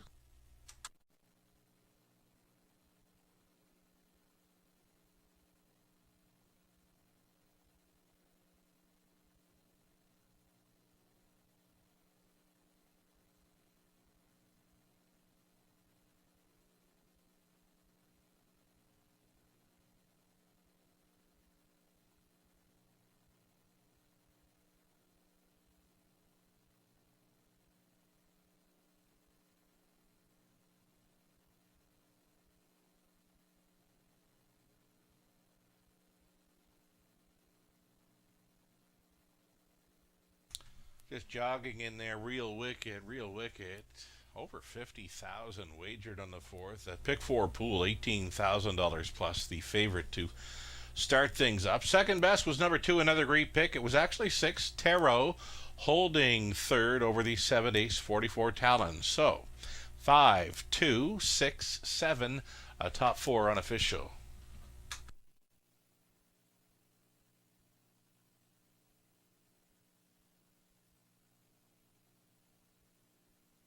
Back down in front, here's Real Wicked, a 7-year-old black-gelded son of Big Bad John, out of Real Ravishing by Real Desire for owner-trainer Josh McKibben of Bellwood. Mark St. Louis Jr. on board for this easy victory. The Woodbine Mohawk Park ship in, getting the job done here, going all the way tonight, 157-1, 20th career win, another one that gets his first victory of 2021. Congratulations.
The top four have been made official here in the fourth. The top four have been made official. 320 to win for Real Wicked.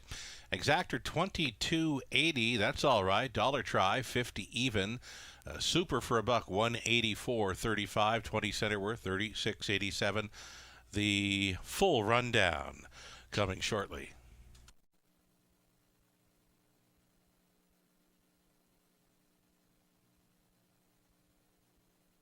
Here is that rundown then. Rose Run Vortex 7th. Another great pick, second best. Buckshot Austin 6th. Eternal Ruler 5th. Real Wicked a winner. Tarot 3rd. Ace 44 Talon 4th. 28 and 1. 58 and 2. 127 and 1. And the amount of 157 and 1. Real Wicked gets off to Schneid for his first victory of 2021. Top down a 7, 2, 6, 5, 1, 3, 4. Race 5 next. No changes. 8 starters for an exactor try. Super high five. 11 minutes to post time.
Got some Pick 5 Will Pays now on display. These are all 20-cent Will Pays. Favorite to complete it at number 3, Whiskey K, comes in from Rito for Gerard Demers, Paul McKenzie on board. Next choice being the 4 Dover, 283.46, coming back on the 20-center. There was some action as well for the 8 Dragon Teen, the 1 Shifting Views. After that, everything is from 1,500 and change up to just shy of $7,000. Best of luck.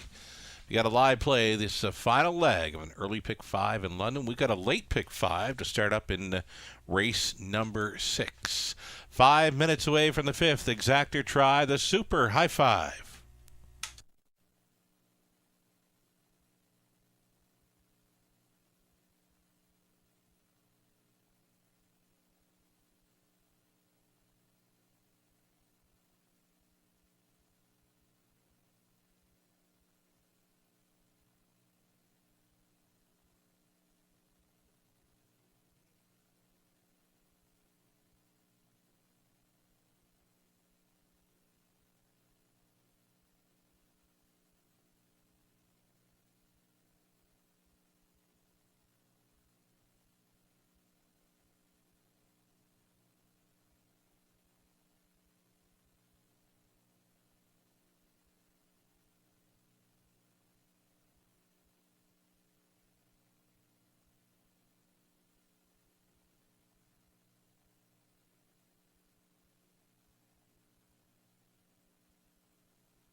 Getting set to post parade. The starters here for race 5, the Exactor Tri Super High 5. These are horses and geldings on the pace, $15,000 price tags for the non-winners of $25,000 life. Number 1, Shifting Views for Ralph Spoltor III. It's Ray Stewart training Scott Ray to do the driving.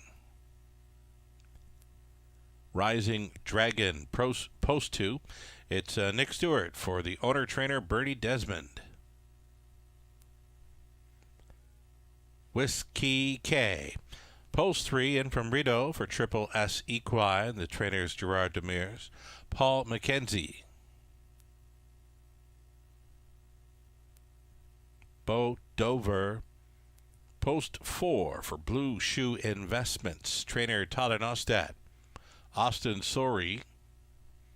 There's Brett McDonald on the 5. AJ Knight for Greg Campbell. Angelo Delalis. Greg trains. Natasha Day driving 6 Sports Zipper. Michelle Latat, Jean Allaire share the ownership. Brett Lester conditions. Stuart McQueen owning and training number 7 Dover Sealster. Tyler Borth. In the 8 Dragon Teen, it's Don Rankin Jr. owning, training, and driving from the trailing spot. And now stepping out, Bo Dover. Austin Sori for the connections. That is your field of 8. Again, it's a high 5 here in the 5th, a distance of 1 mile.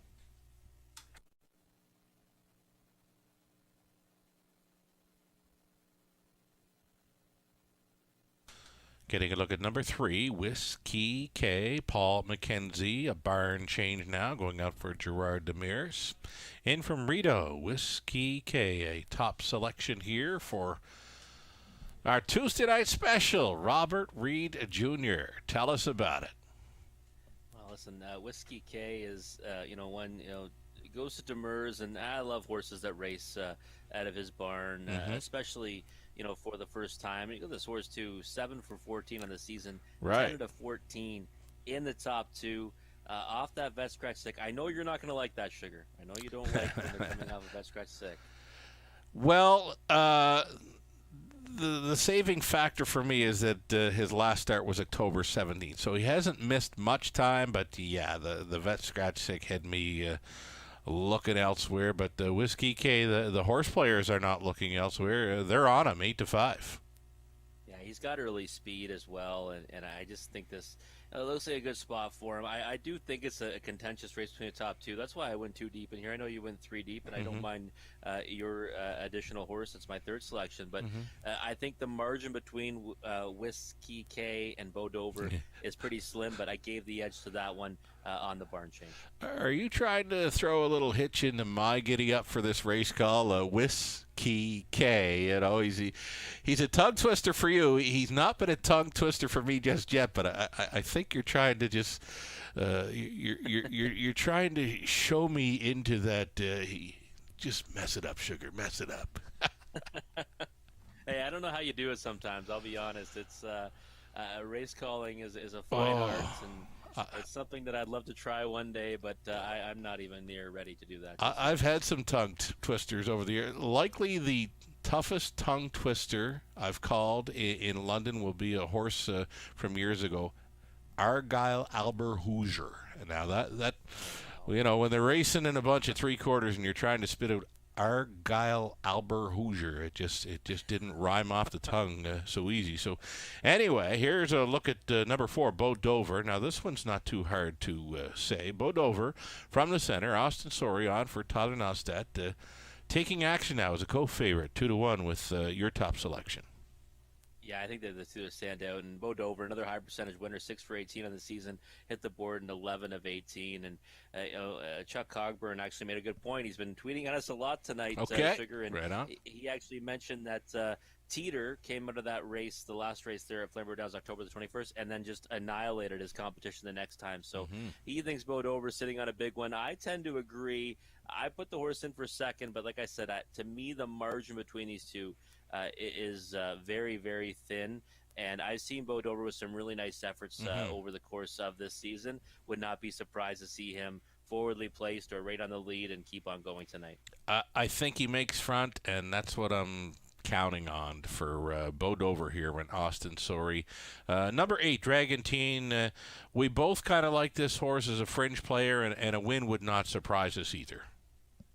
No, it wouldn't, because he's a horse that really needs to trip out to win, and the trailing post might be the right spot for it. If he ever gets away and can hide out along the cones, that's how he won last time at Grand River. He just kind of kept coming up the inside. He moved to the outside briefly, then dove back to the inside to win. And I think Dragantine's the type of horse that he's a trip horse. It's what he is. And I think at this level, he should be competitive and should get a piece of it, kind of no matter how it plays out. But if it ever goes in his direction, he can win in here. 5-1, I'd say, is about the right price. I'd want probably a tick or two more if I was going to bet him to win. Yeah, right on. I would be liking a 7 or 8-1 on him. Rising Dragon, now he's been double-digit odds in restarts, in recent starts. For me, he was like 3-1 a few minutes ago, and now he's 7-1. But he does have early speed to work with. And he's paying almost $7,000 to pick 5. So no matter what, whoever's got that pick 5 ticket is getting serious value on this horse, even at 7-1. Last time raced okay to finish third. I don't see him as a win candidate, though. I think still overbet at 7-1. Right. He does have the speed to work with. He can tow along all day. Likely to find his way into the Trier Super here. So here we go. Race 5, the high 5. Yeah, I said super. High 5. Here we go. Favorite status right now at post time, the 4, Bo Dover. So from the rail out, Shifting Views, Rising Dragon, Whiskey K. Bo Dover, AJ Knight, Sports Zipper, Dover Sealster with Dragantine back tearing it.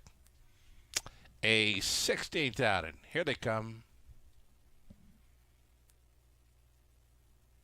Off and pacing from the center, Bo Dover. Bo Dover quickly to the top. From the outside gate, Dover Sealster. Trying to find that 2-hole ride. It appears he's got it. Getting away in third was Rising Dragon, a slow get from fourth. A Shifting View. Sliding into fifth was Whiskey K. Then it's back to Dragantine. AJ Knight with one beat, and early Sports Zipper is trailing. Single file up towards this quarter mile. It's a 3-length lead here for Bo Dover. At 8-5, very sharp in the early going, the quarter-mile speed of 28-1. Long shot pocket sitter, Dover Sealster staying in their third, Rising Dragon underway at a 5th, 4th, 3rd, and going forward for Mackenzie is a Whiskey K. Whiskey K soon to challenge the pace setter as they come down in front of us. Bo Dover on the point with Whiskey K now on for second. It's Dover Sealster third, a second over toe up in fourth for Rankin with the Dragantine, a buried fifth now and getting shuffled. Rising Dragon third over is AJ Knight. The back markers are Sports Zipper. And then came Shifting Views, 59 seconds, 30-4. A second quarter breather for Bo Dover. Right up and after him here is Whiskey K, traveling into third. Dragantine thinking about a wide side move here with just over a quarter mile left to go. Bo Dover driving on against Whiskey K. Right up there with them, still third, back on for it. Dover Sealster, Dragantine gapping on the cover now in fourth. 3 deep on the outside for old AJ Knight. 129, flat for 3/4. Swinging for home, Bo Dover doing all the work, trying to get paid. Whiskey K living on the outside in second. Dover Sealster hanging around in third. Bo Dover, 4 left turns and on to the winner's circle in London. Whiskey K second. Dover Sealster third. Rising Dragon rounds out the top 4. Close for 5th in the high 5. 159-2. Bo Dover all the way.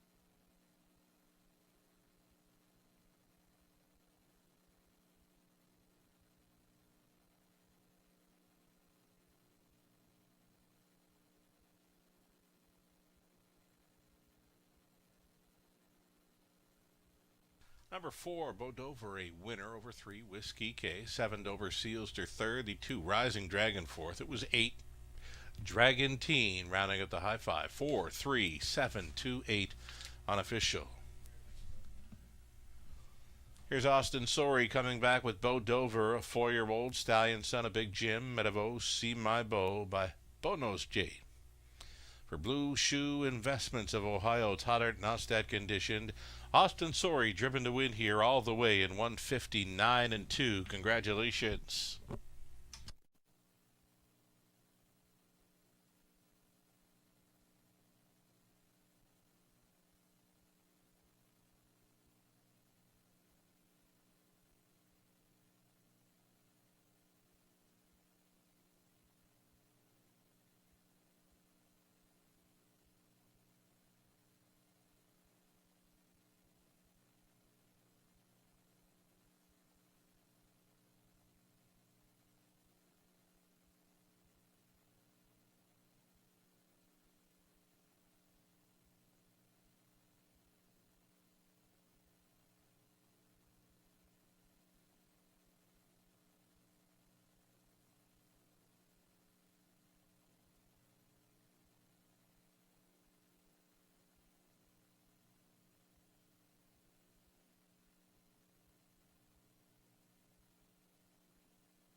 Bo Dover wins and pays $5.50 on the nose.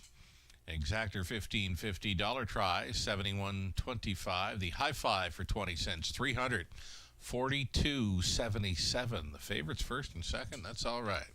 Pick 5 on to the 5th race. 20-cent return, $283.46. Shifting Views was 6. Rising Dragon 4th. Whiskey K 2nd. Bo Dover, a race winner. AJ Knight was 7. Sports Zipper 8. Dover Sealster 3rd. Dragon Teen 5th. 28-1, 59, 129, a mile of 59-2 for Bo Dover all the way. Top down. 642, 170, 3-5. Race 6 up and coming. Begins a late pick 5. Exactor try. And a superfecta. Scratch the 6. Lady Jasmine. A reduced field of 6 comes up on the pace in 10 minutes.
All right, folks. Well, nice early pick 5 payout.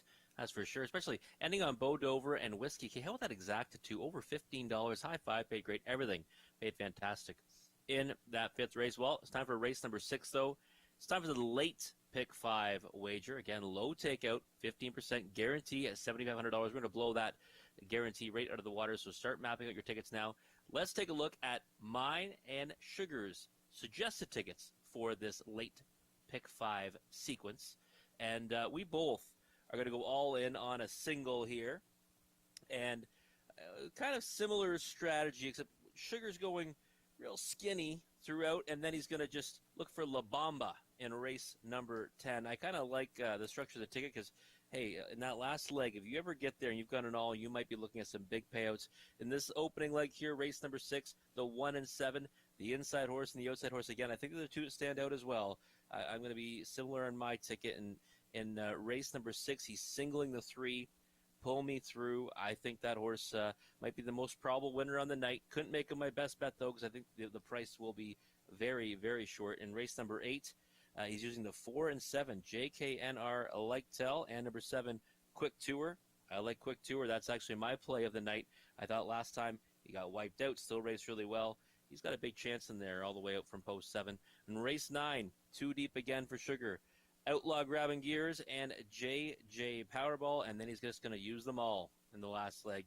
He's going to take all of them in race number 10, and it's one that might be a little bit wide open. I think the inside horses have an edge in there, but could be a wide open event if he gets there. They'll be cheering for the longest price on the board, and for sure it'll be a big payout no matter what. It always is in these pick 5 wagers when you get to that last leg. Let's take a look at my ticket, and I'm approaching a little bit differently. Same single, though. I'm going to just kind of evenly distribute after the first 2 legs. Same horses here, though, in race number 6, the 1 and 7. I think Lady Libby and Building Hope are the 2 you want to be on.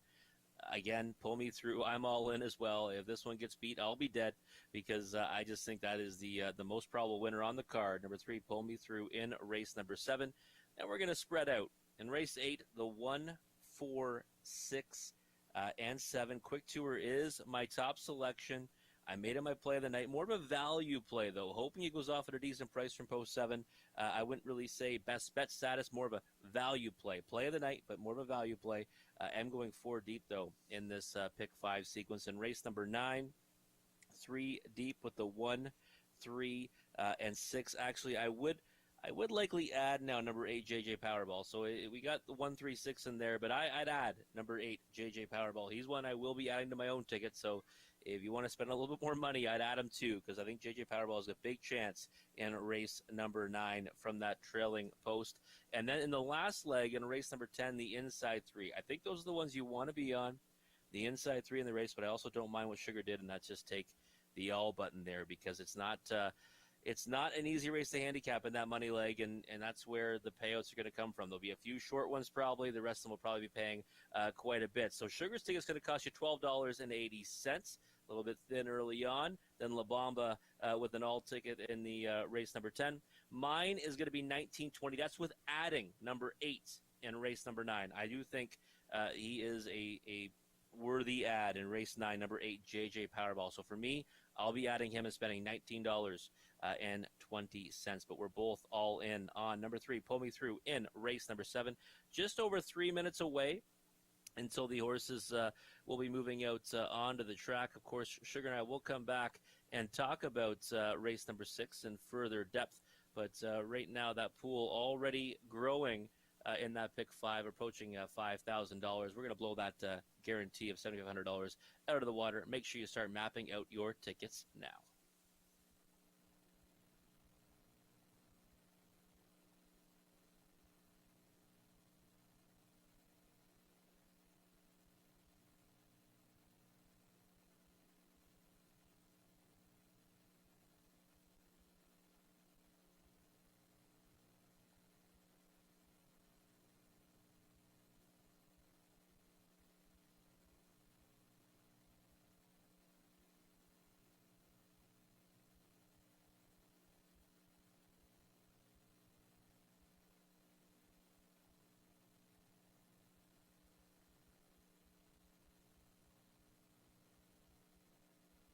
All right, from the pick 4 pool, live money remaining in play after leg 2. 2,652 from a pick 4 pool. Well supported here. Over $18,000. Best of luck still going on. And yeah, it's tough to look beyond the favorites here for the next couple of dashes. 3-2 currently at number 1, Lady Libby. Likely to be favored in race number 7, the Maritime Invader. Now for the new connections, Pull Me Through. Likely a key play for many in that early pick 4 and this late pick 5 starting up here in race 6.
Underneath the tunnel and stepping out on Post Parade now for race number 6. The Exactor tries Superfecta start of a late pick 5.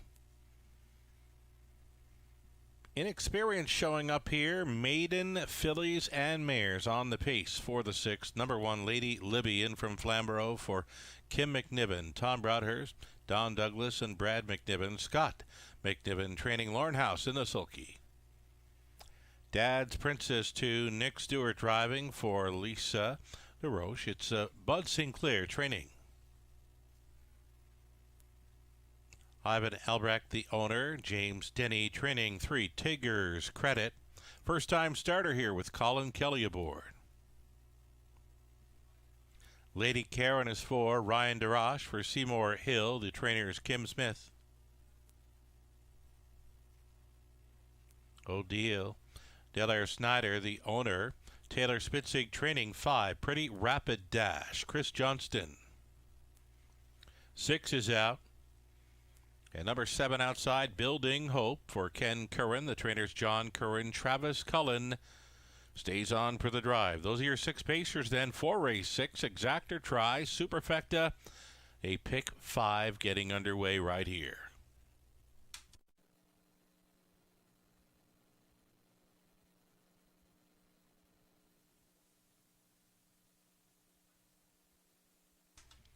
Alrighty, so a reduced field of 6 and a top selection for Robert Reed Jr. Number 1, Lady Libby. Tried the Autumn Series. A little tough for the 2-year-old filly. Yet to hit the board this season, but she finds an easier spot in here in race 6.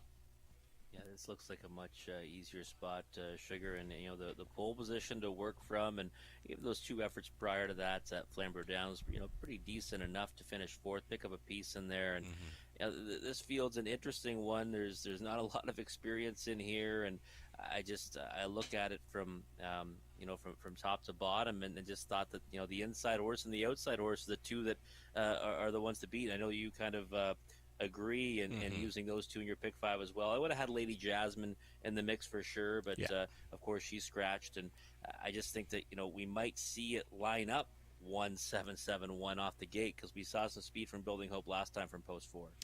I think it's got to be that Building Hope will have that early speed from the outside, and Lady Libby, she's showing 28 going to the quarter, up there at the Flamborough sitting 2. So yeah, it's going to set up 1-7-7-1, I would assume, and then the rest, right? So number 7, Building Hope, your second best selection here, a must play for the exactor.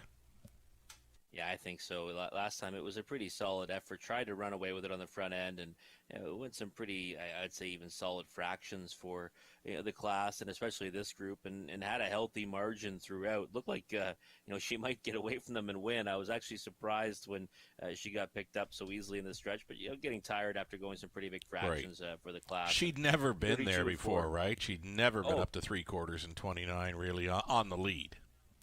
No, exactly, and that's actually one reason why I kind of think you might want to try this one if she's the bigger price, the 2, because she might be more acclimated to it now, right? And got picked up by Big Lady J. Well, that one's moved on now to Mohawk Park, and we'll see how she does on Thursday on the big track. Probably like it without with the bigger turns there, that's for sure. But I thought Building Hope's effort was a decent one last time, and to me, I didn't really want to separate the 2 and single the 1 Lady Libby, so I used them both. Right on. And now for best of the rest, a first-time starter, number 3, Tigger's Credit. Now, not a quick qualifier, 2, 3, and 3, but the back half in a minute and passing horses. That's showing a lot. Yeah, it's something that you could certainly look at and say maybe we're going to see this one progress nicely off it. And I love it when a horse has consecutive faster quarters. Right. That was, one of the things that I learned from my dad's friends growing up when I was just a kid. Always look for those qualifiers where they go stronger throughout, right? Oh, that's an old school theory for sure. It is, yeah, and that's one that I've always kind of kept in the back of my mind throughout my life, watching the races and handicapping them. So I noticed that first thing with this one, and again, we see a lot of support for a horse that Colin Kelly's on. I mean, a lot of early money for Tigger's Credit here, and 4-1 on the board right now. I'd even say that's quite a bit of action, for a horse making her debut at the age of 4.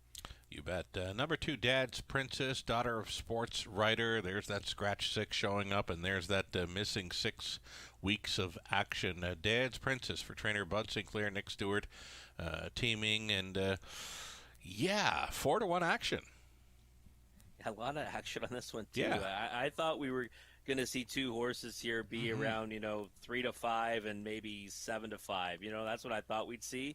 It might still come. We might see it come post time with Lady Libby and Building Hope. Dad's Princess is one that I looked at and said, okay, well, we kind of got to see what this one has still, right? Because you've got the qualifier on September 25th. That's the last time she was, on the track. So I think we need to just kind of watch this one this time out. I don't really see her as a win candidate, but someone does because she's 5-1. Right on. We're getting set to go postward. Surprising to see the action on 4, Lady Karen. There's another one that has missed about 2 months of action, but now a barn change. A Lady Karen, Ryan DeRoche.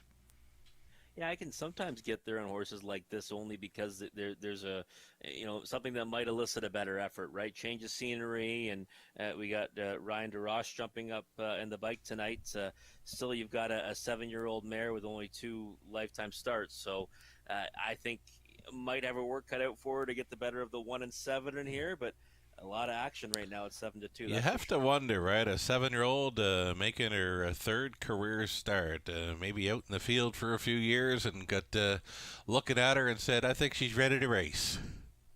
Yeah, Yeah, it's one of those ones where, you know what, hey, I've seen it before though. Right. I've seen it before, a horse, basically come out and get their first win at 7 or 8. So we'll see what happens here.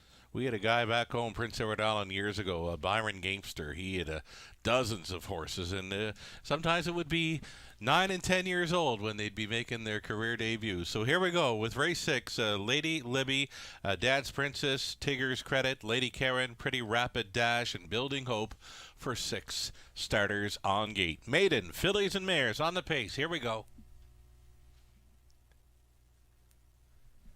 Picking up speed. Here they come. Little bumpy gated at the start. Number 4, Lady Karen, first off the wings. Building Hope for Cullen. Building Hope will try to go all the way tonight.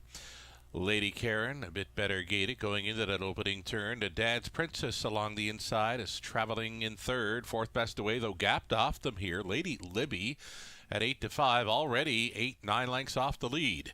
This is Building Hope for Cullen to lead by 2 full lengths. Lady Karen now set up for the 2-hole ride. All alone in third. Dad's Princess still gapped off in fourth. Though trying to make it up now is Lady Libby. First-time starter Tigger's Credit traveling fifth, and sixth is Pretty Rapid Dash. 28-4, opening quarter-mile speed. Building Hope is a snug lines for Cullen. Lady Karen continues for the trip there in second. Dad's Princess wandering a bit there at a third. Tippy-tap reminders to stay alert. Thinking about it fourth. Now Lady Libby, and she gets underway with a lap to go, providing cover to Tigger's Credit. Staying inside was Pretty Rapid Dash. The half was 1 minute and 3/5. A rated second quarter there, a backed up second quarter, 31-4. 3/8 left to go for Building Hope. The lead is still 2 full lengths. Lady Karen has been getting a great journey here for Darash in second. Trying to be third, Lady Libby. And out of the backfield will be Tigger's Credit. Tigger's Credit 3 deep on the outside. Actually closed up as the even money favorite, but still needing about 7 lengths for the win, as Building Hope is going to go for it right here and now. 3/4, 129-4. That was 29-1 through the third. Building Hope learned a few things last week, maybe. Will she be able to hold them off? This is where she got a bit lag weary, and she appears to be getting lag weary again this week. Building Hope on the lead. Tigger's Credit, the first timer, trying to make it up. Building Hope, though, she does go coast to coast like butter on a warm biscuit. Finishing second, Tigger's Credit, close for third. That is a Lady Libby against Lady Karen. 2 minutes, 1/5, going home with a maiden mark. Building Hope.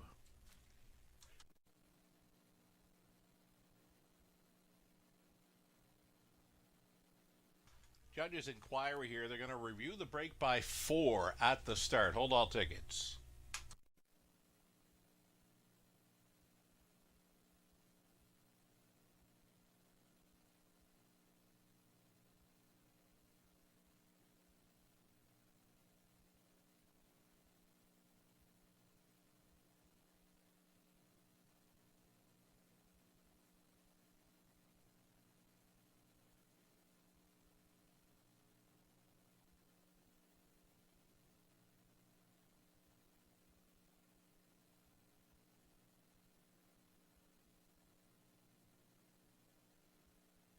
Value players showing up here at 9-2. Number 7, Building Hope, gets the job done. Cullen on board for the Currens. Second best was the first-timer Tigger's Credit, number 3. Third going to 4, Lady Karen, subject of a judge's inquiry. They're reviewing her start. And then the 1, Lady Libby, for 4th. There was 7, Building Hope, coming back. The 2-year-old daughter of Thinking Out Loud at a Barnyard Baby by Mach 3. Owned and bred by Ken Curran of Coldwater. John Curran trains. Travis Cullen on for this, the maiden victory, as she goes downtown in 2 minutes and 1/5.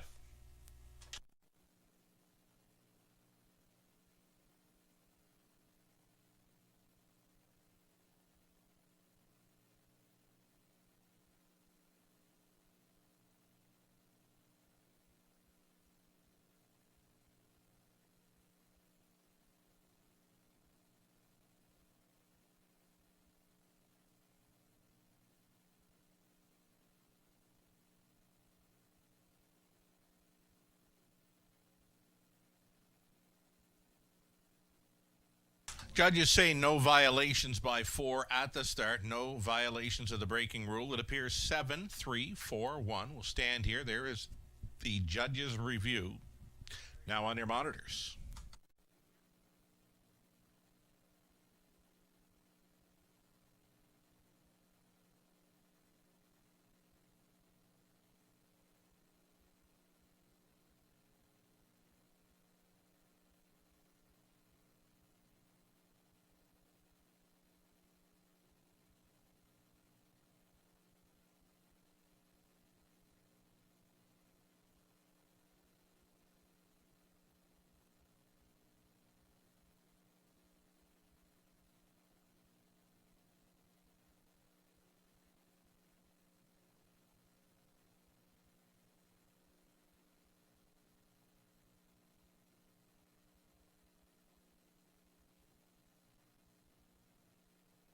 Going official here, number 7, Building Hope, $11.60. Nice price. Exactor $34.30. Dollar Try $92.20. The Super for a buck, $177.20. That's a 20 center coming back at $35.44. Lady Libby finished 4th. Dad's Princess 5th. Tigger's Credit 2nd. Lady Karen 3rd. Pretty Rapid Dash 6th. The 6-head scratch, Building Hope, was a race winner, carving out fractions of 28 and 4, a minute 3/5, 129 and 4, and the mile of 2 minutes 1/5 becomes a maiden mark for Building Hope. Top down, 4-5-2-3-6, scratch 1. We are now 7 minutes away from race 7. Exactor Try, Superfecta. Put the blinkers on 2. Stodish and Sporty likely to open up as the heaviest of faves. The Maritime Invader number 3, Pull Me Through, going out for the brand new connections here.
Pick 4, Will Pays, the heavy favorite to complete it. Number 3, Pull Me Through. As mentioned on the pregame, I know this horse really, really good from Truro. I've done some stuff, some commentary with the Truro on the Sunday afternoons, and she's been really good.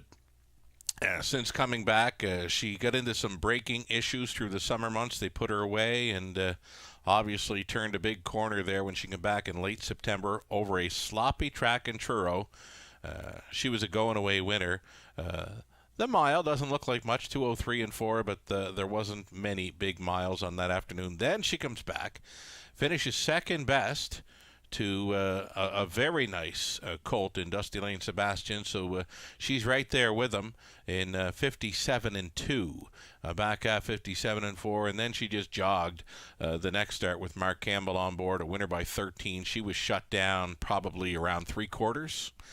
The three-quarter station, they weren't going for anything, no speed records, nothing, just a 158 and 2 jog for Pull Me Through in her latest. So we're expecting the same kind of form as she starts for the new connections here. If you look through the program lines, there's nothing in there showing 57 speed over a half miler. And Truro, you know, it's not real quick this time of year. They get fast, of course, in July and August, like many summer tracks do, but for Truro, 57, 58 kind of speed, I think that's more like London's surface, really. Truro Raceway this time of year comparing to London speed. So Pull Me Through, a 3-year-old daughter of Westward Hanover, starting for the Belands tonight, coming from the Baxter barn. Scott Ray on board, and right now the heaviest action, 1 to 5.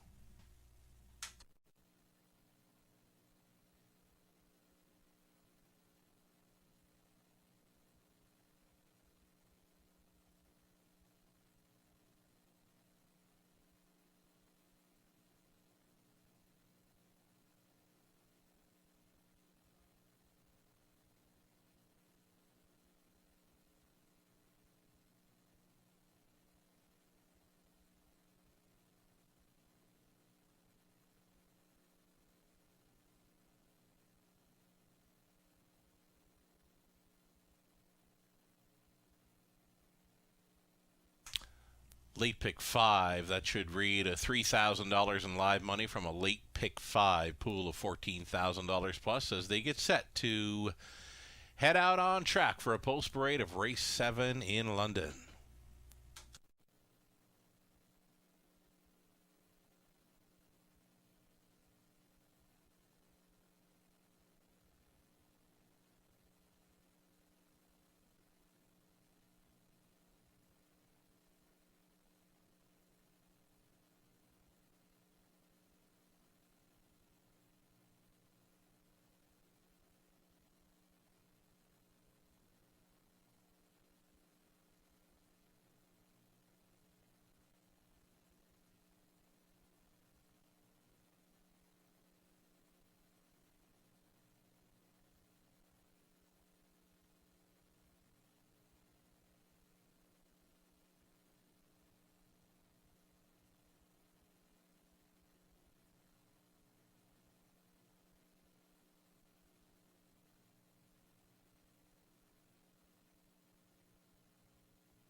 Here we go, a post parade now for race number 7, fillies and mares, non-winners 5,000 life.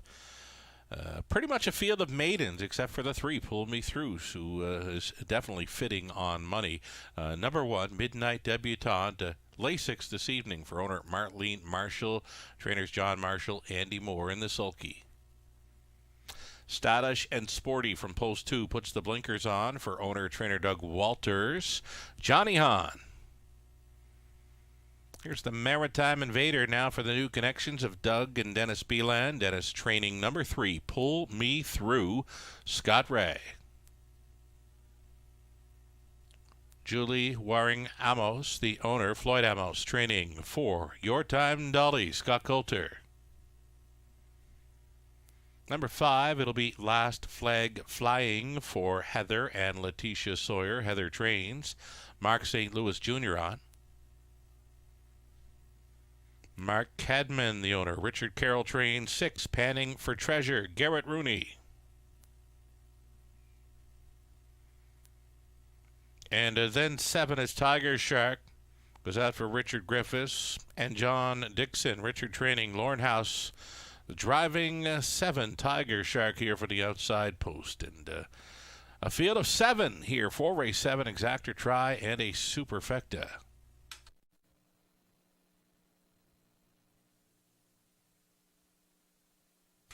All righty, I've said enough about this newcomer, Pull Me Through, and I'm going to leave this all up to you. It's all you, Robert Reed Jr. for race number 7, setting things up. All right, thank you, Sugar. And race number 7 is an important one for yours truly and our selections tonight, folks, because ending off the pick 4. Now, if you remember when I broke down the ticket, I said we're going 3 by 2 by 2 by key, but I also said you might want to key Real Wicked and go 2 by 2 onto that one. I did that. I bet both tickets, but I bet the second one, Key Real Wicked, a few more times. Can't believe what it's paying, folks. To me, it's a pretty big overlay. I know it's a short payoff, generally speaking, but for who came in, I think that's a pretty solid pick 4 payouts of $46 for a buck on number 3.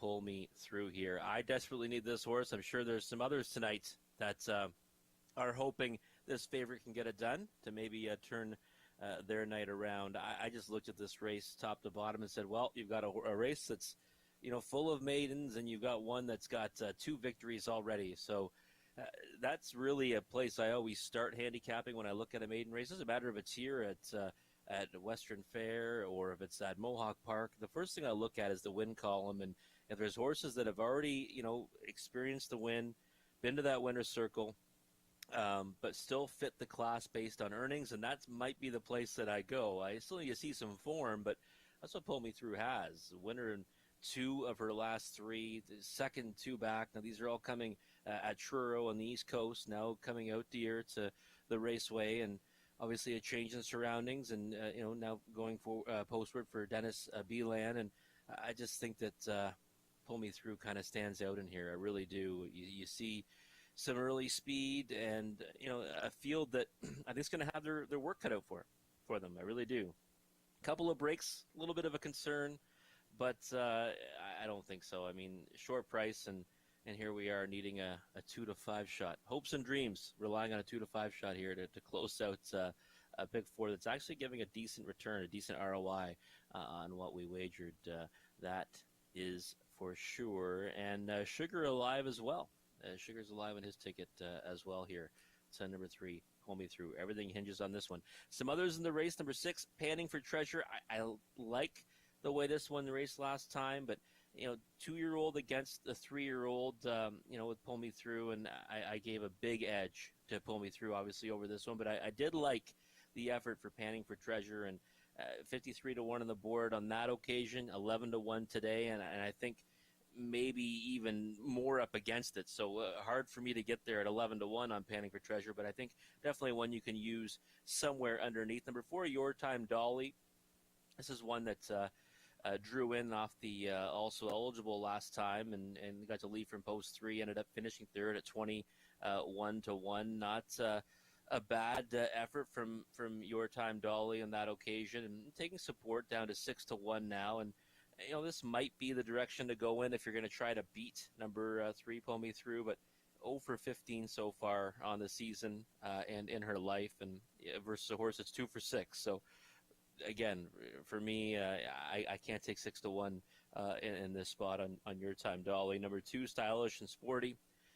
Taking a lot of support right now at 3 to 1, and this is one that 0 for 18 lifetime, but does get to draw inside. You see quite a few outside posts. 6 last time interfered with, made a break, and 5 before that, and maybe the inside post will help this one get away well. And if Pull Me Through ever makes a mistake, maybe this one can end up getting the better of that big 1 to 2 favorite at present time. And another one that might be interesting is Tiger Shark. Last time took some support at 12-1, made a break, was never in it, and now you're getting a much bigger price at 25-1. So obviously took support in her lifetime debut. A filly by Tiger Rama. One of my favorite horses back in the day, that's for sure. And you're getting a big price at 25-1 on Tiger Shark. Maybe one to use somewhere underneath. But for me, it's all about number 3, Pull Me Through. I need this horse. Sugar needs this horse. I'm sure many of us do. 1-2 on the board. I'm going to pass it over to Sugar now. They're going postward. Right on. Here we go. Mostly maidens here, all but number 3, Pull Me Through. Had a couple of victories over Truro in recent starts. Truro, Nova Scotia. In behind, Midnight Debutante, Stylish and Sporty. Pull Me Through, Your Time Dolly, Last Flag Flying, Panning for Treasure. Tiger Shark for 7 starters on gate. Well, back at the beginning here is 1, Midnight Debutante. Here they come. They're off. Pull Me Through, as expected, will be up close. Panning for Treasure away nicely here for Rudy towards the inside. We've got Stylish and Sporty traveling in of 4th. Your Time Dolly settling in for 5th will be Tiger Shark. That comes ahead of Last Flag Flying and still a gapped off Midnight Debutante. So Pull Me Through has set the table early at 1-9. She is the leading lady. Panning for Treasure at 18-1 with a 2-hole ride. Content to be 3rd, Stylish and Sporty. The opening quarter was easy for the pace setter. 29-2. Pull Me Through. This 3-year-old daughter of Westward Ho Hanover. The Maritime Invader now for the Ontario Connection. She's unchallenged here at 3/8 completion. This is Pull Me Through in command. Racing out of 2nd. Panning for Treasure. Traveling in 3rd, still Stylish and Sporty, Content to be 4th, Your Time Dolly, then Tiger Shark. Midnight Debutante gets underway, Last Flag Flying is now trailing. Halftime speed of a minute flat. Pull Me Through continuing to go forward, and now it's 3/8 left to go, and now she puts 3 or 4 lengths of a separation on Panning for Treasure into 2nd, traveling in 3rd, Stylish and Sporty. Tell you what, Pull Me Through, she's right out in the center of the track like she owns the place. Pull Me Through on by 3/4 there and 1:29-2, and she's still going strong. Second best is a Panning for Treasure. Stylish and Sporty now to challenge for the deuce. Trying to come on from 4th, Your Time Dolly. So Pull Me Through all alone, turning for home. Stylish and Sporty now on for 2nd. Your Time Dolly coming late and trying to hang in there for 4th. Panning for Treasure to the wire. Pull Me Through makes a big splash in Ontario. Her Raceway debut under wraps. Second best was Stylish and Sporty. Your Time Dolly finishes 3rd. Midnight Debutante from last to be 4th. A mile of 2 minutes, 1/5. Pull Me Through makes it look so easy. Ray on for the Beelands.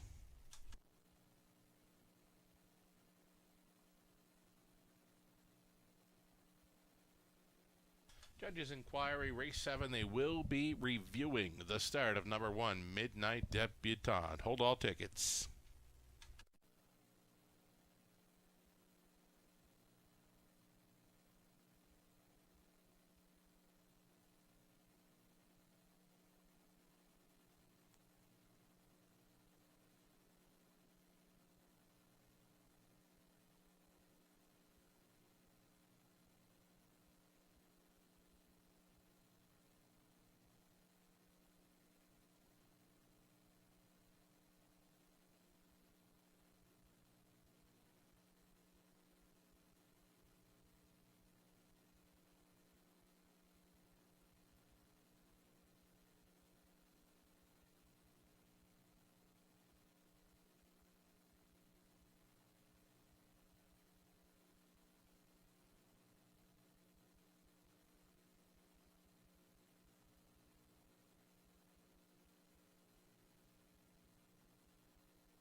How easy was that?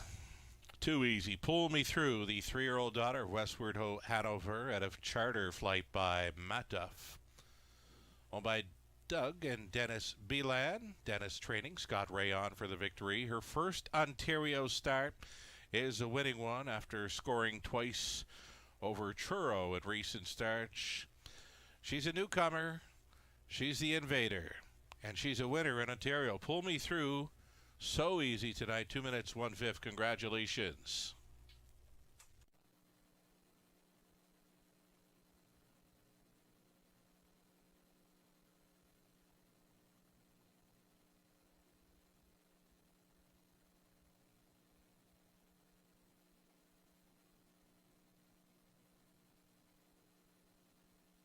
So again, a judge's inquiry. They are reviewing the start of the unofficial fourth place finisher number 1, Midnight Debutante, holding all tickets.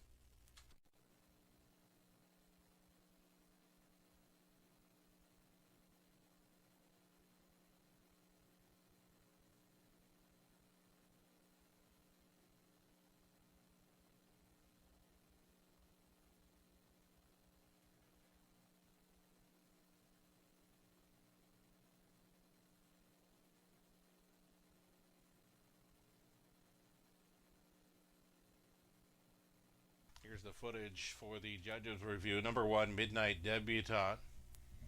No violations of the braking rule, and she was inside the fair start pole at the word go. So it appears 3, 2, 4, and 1 will stand here on race 7. No violations by 1, plus she was inside the fair start pole.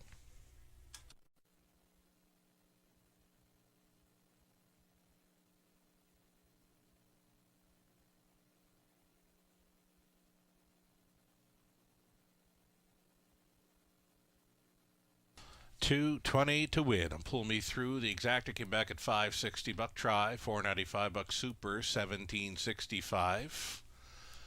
The nice payout here would be the end of the pick 4. How about that? $1 pick 4 for what came in, as Robert Reed Jr. mentioned. That is a crazy good pick 4 price of $46.20. 20 center worth 9 and change. You can go back and look through it. So easy, right from race 4, 5, 6, and on to a heavy favorite in the 3, Pull Me Through. That's one nice price on the pick 4, $46.20 for a buck. Congratulations if you played it hard. So, race 7, Midnight Debutante was 4th. Stylish and Sporty 2nd. Pull Me Through was an easy winner. Your Time Dolly 3rd. Last Flag Flying 7th. Panning for Treasure 6th. Tiger Shark was 5th. 29-2. A minute. 129-2. And the mile was 2 minutes 1/5. And a walk in the park for Pull Me Through. Top down a 4-2-1, 3, 7, 6, and 5. Our 8th race is next for an exacta try. Superfecta. No changes in there. A field of 8 going postward in 9 minutes.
live pick 5 money. Showing $2,428 from a pool of over $14,000. Winners have been 9-2 and 1-9. It's like that. Best of luck if you're still going forward. Many still live and in play going into race number 8, leg 3 of a late pick 5. We've got a late pick 4 that will begin in race number 9. Opening up at 1-2 here in the 8th race, number 4, JKNR Lightel. I'm not sure this one has ever been in London. I'll have to go back through the lines. JKNR Lightel opening as a favorite. Getting some pretty good value right now. Number 7, Quick Tour, offering 7-1, a top selection there for Ontario Racing and Robert Reed Jr. I'm going to stay on JKNR Lightel. So 2 is Lou Sorella here. 3-5.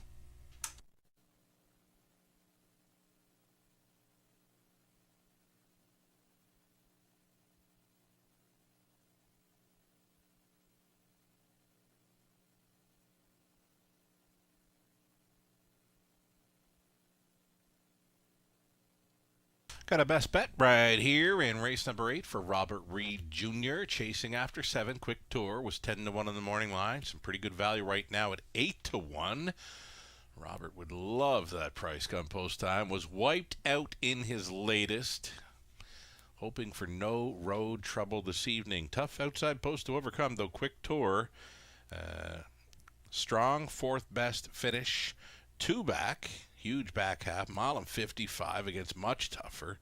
And then, as mentioned, wiped out at the start. And then still managed a 4th place 3rd in his latest. Quick Tour, one to consider here. The best bet selection for Robert Reed Jr. in race 8.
Stepping out, post parade for race number 8. Great looking field of pacers here for an Exactor Tri Super. You're looking at 1, A Positive Hanover.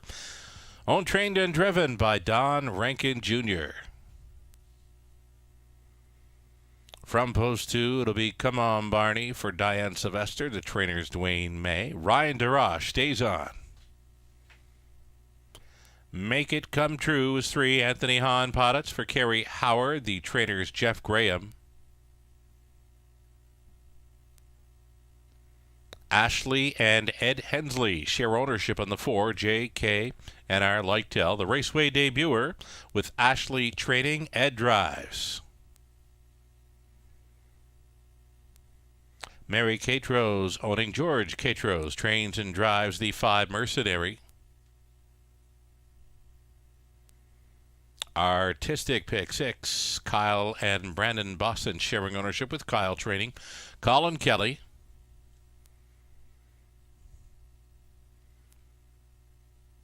Seven outside quick tour for RAW Equine Inc. along with Mark Horner with Mike Horner, the trainer driver.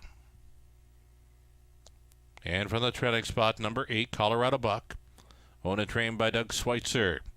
Garrett Rooney to do the driving. Those are your fine-looking Pacers. Field of 8, 4 race 8, Exactor Tri Superfecta.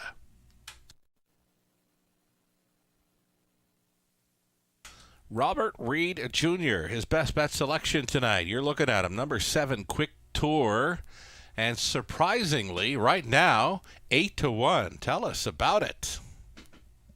His last time, Sugar, when we saw it, he ended up getting wiped out before the start when artistic pick ended up interfering with a couple before the start of the race. And if we remember, he was a big favorite in that contest before he ended up being a pari-mutuel refund. I know you go from post 4 all the way out to post 7, but I think this looks like a pretty good spot for him still, and he's got speed off the gate. And we know that at some, half-mile tracks in Ontario, it's difficult to leave from the outermost post. I think it's easier here at the Raceway. I'm hoping that he can at least get spotted, but if he ever gets in full flight off the wings of the gate, I think he might be able to get somewhere near the front. But he's also versatile, so I just think he kind of figures in here. And when I made him my best bet, play of the night, whatever you want the designation to be, I thought he'd be a value play. Right. And right now we're getting that value. I thought anything above 4 or 5-1 would be a serious value on number 7 Quick Tour. Even at 5-1 right now, he is a great price. It's just what kind of trip is he going to be able to work out from the outside? There is some serious speed towards his inside, but for me, likely for you, he does have the fastest speed of all, whether it's just where he's wanting to use it, to go to the front or try to swoop them off the back end. His start 2 back there where he came home well to finish 4th, he really caught my eye on the finish where he paced home a back half 56 for a mile and 55 against much, much tougher. I mean, right now the price is the way to go on 7 Quick Tour, 6-1. It's right now looking like a gift, hey? I'd hope so, but I mean, listen, it's got to work out. And like you said, post 7, how's the trip look? But even his last effort, he ended up so far behind them and closed up nicely. So he's shown that closing ability. Yeah. So for me, again, it's just a value play. I'm hoping the trip scenario somehow works out. If it does, well, then you know what? He's going to be a big bust out in this pick 5 as well, because he was 10-1 in the morning line. Yeah. And I think very easy to get overlooked. Right on, I hear you. For second, you're going with Rankin, A Positive Hanover, 9-2, and he's for me, he can be hot and cold. He can look like $1 million one week, and then next, just not the same horse. But right now, scoring down well. It looks like Rankin is going to use that rail to his advantage here. And that's why I like A Positive Hanover here, because I love the effort in the preferred 3 here, October the 12th. Actually, I needed him that day in one of my multi-leg wagers. He was 11-1. He ended up getting placed back to 4th anyways for a pylon violation. But Race Gamely on the lead looked like he was home and cooled. He opened up a margin in the stretch. So I think 9-2 on this one, some pretty good value as well, just because of the fact that he did. Show that speed and that effort. We're seeing that score down right now. I think he's blasting out. Yeah. And I mean, if he ever gets left alone in the lead, he might go all the way. Right. Inside of 2 minutes now. He's a morning line favorite, and he kind of under the radar for me. I kind of missed him in here, but I remember now 2 back there just missing to He's Got Swagger. That was a big one, and one of the best trips I've seen him go when on the lead. Another one to consider here, maybe 6 Artistic Pick. Right now, for me, this one is overbet. I agree with you wholeheartedly. Sugar 6-5 is way too short of a price for me. He's been a piece getter. Like you see, he's hitting the board with frequency. Last time he only got beat ahead He ended up being second for parimutuel purposes, but he ended up getting placed back for purse money. Yeah. But artistic pick is one for me that he's a horse I can never really figure out. So maybe he goes out and wins tonight. 3-2 though, it's still too short. He's got a bit of a steering issue. He does get crooked because when he did move last time out, he got crooked. He got crooked leaving too during that start, and that's why the placing came about. So for me, I'd be looking elsewhere, especially with him sitting at 8-5. Number 4, J.K. at Artel. JKNR Leichtel. I know I'm going to have a problem announcing this horse's name, by the way. But anyway, it's his Raceway debut at 2-1 right now, a second choice. And you got to like his chances, though. That 54 speed over Flamborough in his last 3, Flamborough is much quicker than London. Yeah, it is. And I do like the fact that, last time he's facing off against Groovy Joe and some other good ones at Flamborough. And you see some nice efforts before that against good horses as well. So I think he's overbet right now at 2-1. I have him as my 4th selection. I used him in the multi-leg wagers.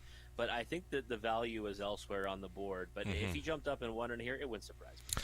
Wouldn't surprise me at all. Ed Hensley on the 4, JKNR Leichtel. I gotta nail that name throughout. The starter has called for the horses here in race number 8. Hey, you're coming back for a late pick 4. Hey, Robert? Yes, absolutely. Right on. Here we go. Race 8 in London. Set to line up. We've got a Positive Hanover, whom I've overlooked. And right now I'm kind of wishing I would have used him in my late pick 5. A Positive Hanover in the rail. Then Come On Barney, Make It Come True, JKNR Leichtel. Mercenary, artistic pick, Quick Tour is on the outside, trailing out. Colorado Buck. They're on the upper turn. Late action for the 1. A Positive Hanover now 9-5. Into the stretch. And now picking up speed. Here they come. Off and pacing, Rankin urging A Positive Hanover to leave on into there next door. Goes Make It Come True. Way up on the outside, artistic pick. Widest of all through that opening turn. Nothing settled just yet. A Positive Hanover is on top, pocketing up. Make It Come True. Still coming up on the wide side was artistic pick. And up between pacers here, it's Ketros with the Mercenary.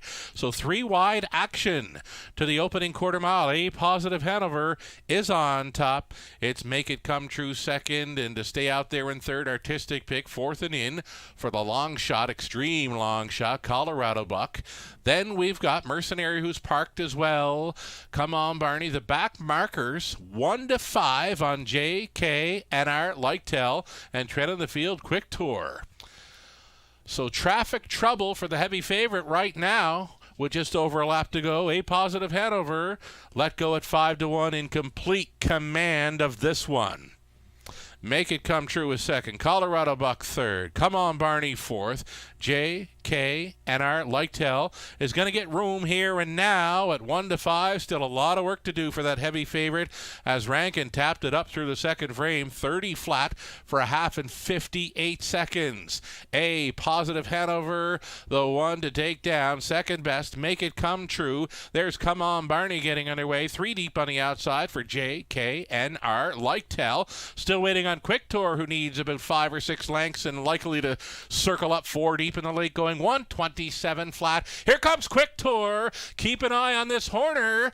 Blaster from the backfield. They're going to fan 4 across to try to track down A Positive Hanover. Looking for room. Make It Come True. Up on the outside. Come On Barney. And from the clouds, Quick Tour. Quick Tour for Horner. Yes.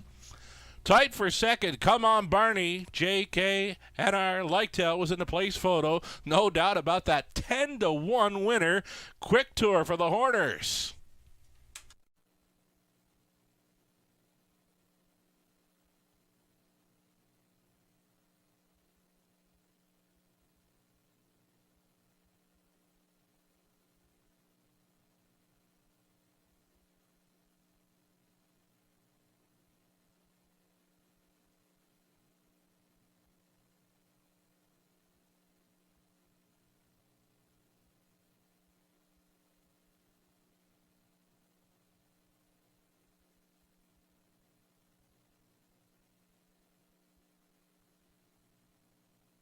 It is 7. Quick Tour, a best bet selection for Robert Reed Jr. circles them at 10 to 1.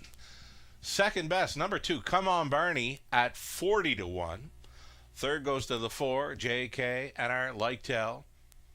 And then 1, A Positive Hanover fourth. 7, 2, 4, and 1. Unofficial. What a swoop and what a price. Quick Tour.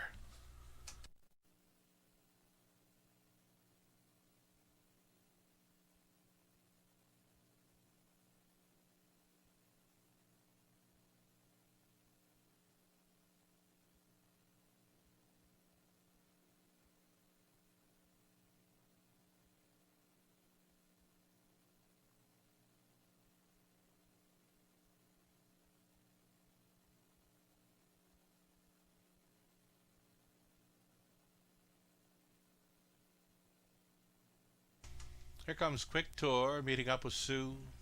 Quick Tour, the 4-year-old. They got a set of Mach 3 out of Grand Tour by 4 Star Shark. Bred by Beechwood Acres of Burlington. RAW Equine Inc. and Mark Horner share the ownership with Mike Horner, training and driving. What a beauty of a 4-wide swoop by Quick Tour. The 5th career win, first of 2021. It comes in London. Stops the timer in 157 flat again. A best bet selection here for Robert Reed Jr. at a juicy 10 to 1. Congratulations all.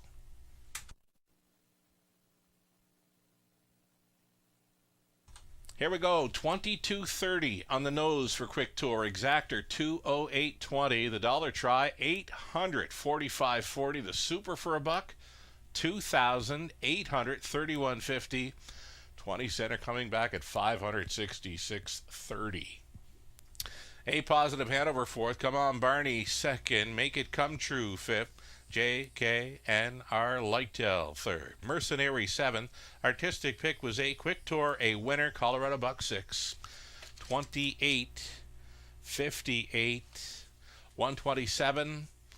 157 Quick Tour. From the top, 4, 2, 5, 3, 7, 8, 1, and 6.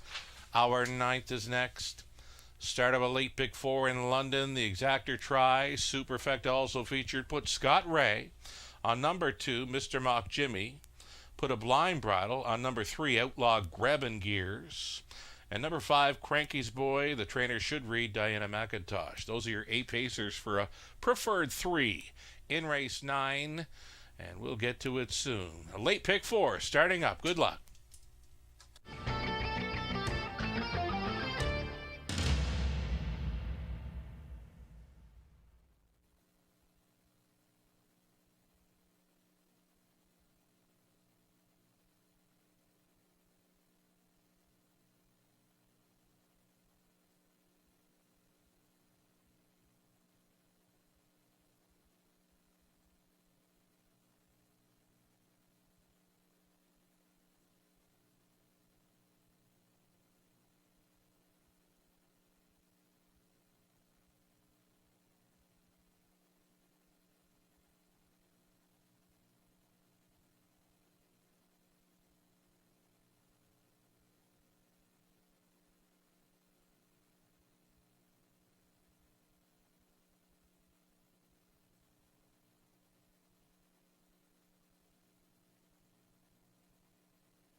All right, folks. Well, quick tour, getting it done for yours truly was the value play I thought on the card.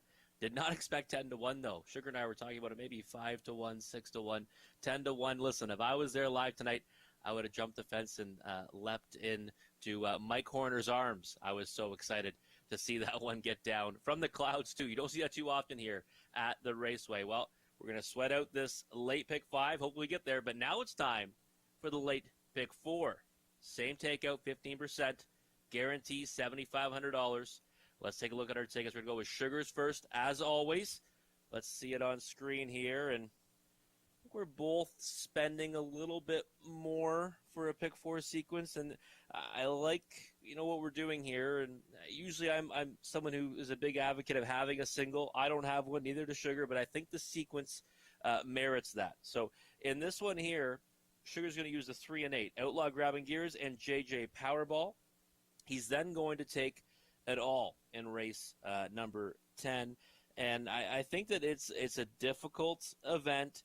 I like the inside 3 the best, but I do recognize there are quite a few in there that have a chance. So using the all button in race 10, not a bad strategy. Race 11, the 1 and 5, the 1, Terra Manu one, and the 5, Seymour Little. And then in the finale, really looks like a 2-horse race on paper, a Black Diamond and Let's Roar.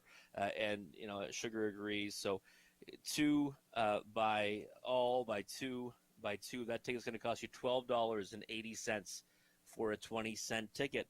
And my ticket as well does not have a single. And I'm going to also just mention I'm going to add the 8 here in race number 9 to my pick 4. So we're going to spend a little bit more than what's on the screen there. We're going to add the 8. And guys, I always typically have a single, but I don't have one here. 1, 3, 6, and 8 we're going to use here in the opening leg. Then the 1, 2, and 3, Sights on You, Shadow Warrior, Melody Maker. I do like Shadow Warrior the best in race number 10. And race 11, the 1, 3, and 5, still kind of spreading out with no single. And then finishing with the 1 and 2, the 2 I think are the best there. And I typically don't like betting a sequence without a single, and this was kind of new for me, going 3 by 3 by 3 by 2, but it just kind of, had to be done. So that ticket there, 4 by 3 by 3 by 2, adding the 8 in the first leg, $14.40 for 20 cents. I just think that the sequence warranted that. And I don't have number 3, Dazzlin' Rosie, in race number 12, and I think that Ross Patton, he might even win his 5,000th race in the finale tonight, going a mile and 16th with Dazzlin' Rosie. I've been on that one, quite a bit over the last little while. Might happen tonight, so I don't have her. I cut her off. Last horse I cut off, but I had to save some money somewhere. But in any event, we're going to go with that ticket there. And you've got 4 minutes until the horses will be making their way out on the track. Again, guaranteed pool, $7,500. Low takeout of 15%. And right now, let's get an update what is in the pool right now. Currently sitting at, already at $6,000. So we're going to blow that guarantee out of the water, as we usually do here at the Raceway. So start mapping out your winning wagers now and get them in for that late sequence, which ends in our finale, race 12, the added distance event.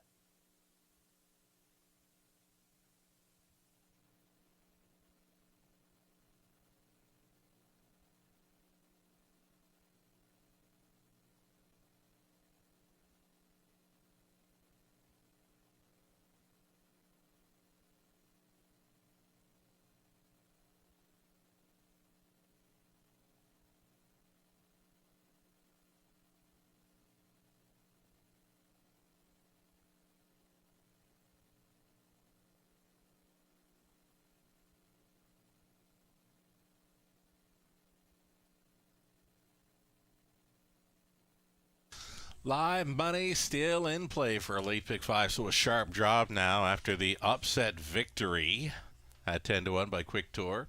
So it's $417 live and in play from a $14,000 plus pick 5 pool. Best of luck if you're still going forward. Opening up as a favorite, the number 3 Outlaw Grabbing Gears, Paul Davies, goes back on board. A blind bridle tonight plus nose goes back on gate. That's the big thing for Outlaw Grabbing Gears. Been a while since he hit a decent post. You'd have to go back to September. So Outlaw Grabbing Gears, horse players are on this one, even money. Paul Davies will try to go 2-4-2 this evening after upsetting in the opener with the gray West Ridge Warrior. 9th race, preferred 3 pacers, post parading soon.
Ninth race starter set to parade here. Preferred 3 on the pace for a purse of $10,000. Exactor Try Superfecta. Great looking race to start up a late pick 4 in London. Here's the 1 Easton Beach. Mary Kittros owning. George Kittros trains and drives. Mr. Mock Jimmy 2. Scott Ray now driving for owner Sally Charlton. The trainer is Lindsay Kerr. Going to be a blind bridle tonight for number 3, Outlaw Grabbing Gears. For Paul and Nicole Davies, along with Deb Bennell. Paul trains and drives. Gord McDonald, along with Christopher Boland, sharing ownership on 4. Race him up. Vic Putty trains. Rob Shepard up. Cranky's Boy is 5. Tyler Borth tonight for Rick Edwards, trained by Diana McIntosh. The stable Brave World Group owning 6 Brave World. Harry Poulton training. Travis Henry on the lines. Number 7, Big Mock N. Make it Big Mock for Travis Cullen. Jody Cullen trains. Travis drives. And to trail out number 8, J Powerball, owned by Austin Sorey. Tammy Collings, Taylor Fritz training, Austin drives. Those are your 8 pacers then for the 9th Exactor Try Superfecta, the start of our late pick 4.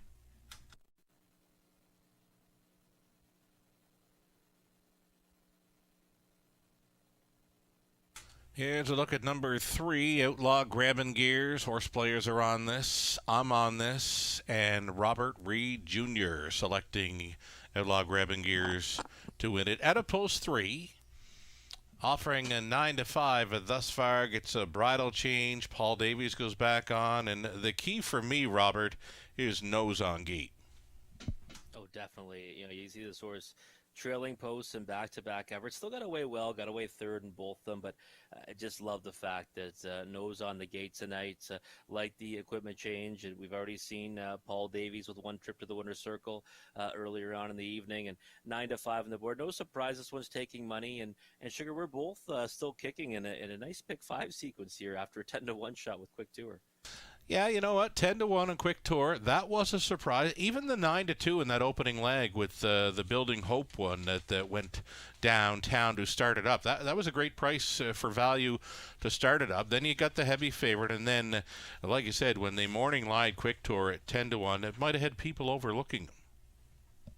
Oh, definitely. I think so. And I mean, like, we were both talking about value at 5 or 6 to 1. Exactly. The fact that he goes off at 10 to 1, that was just wild. So. Yeah, and you know what? I was watching JK and Artel. Of course, is 1 to 5. You got to keep your eye on the heavy favorite when finding room. And then here comes Quick Tour right behind him at 40. He was swelled right up going into that final turn. And right then, going into the last turn, you had to know Quick Tour was winning that.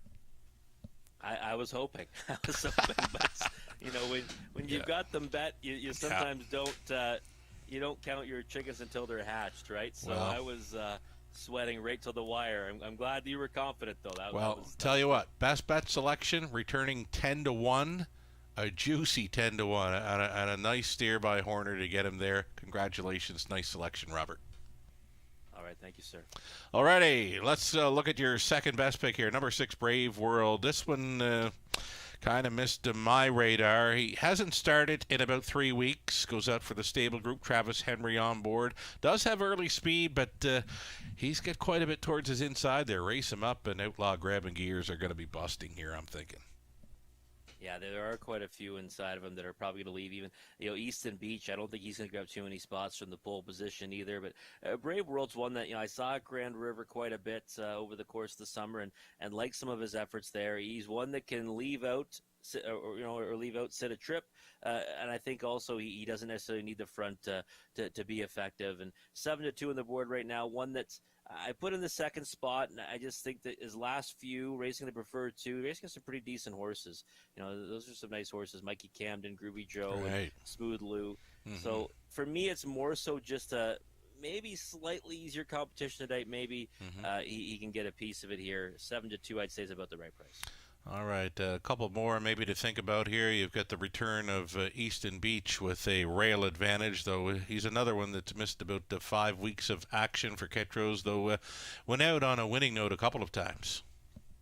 Yeah, he's one that it's interesting. He's another one that swells up, and he does so on the front end. And when he can get to the front and do so without too much work involved, which he should be able to do tonight from the pole position, even though he's off time, I can't imagine he's not blasting out of there and wasting this rail spot. So I just think if the right trip comes his way, he can get a piece of it in here.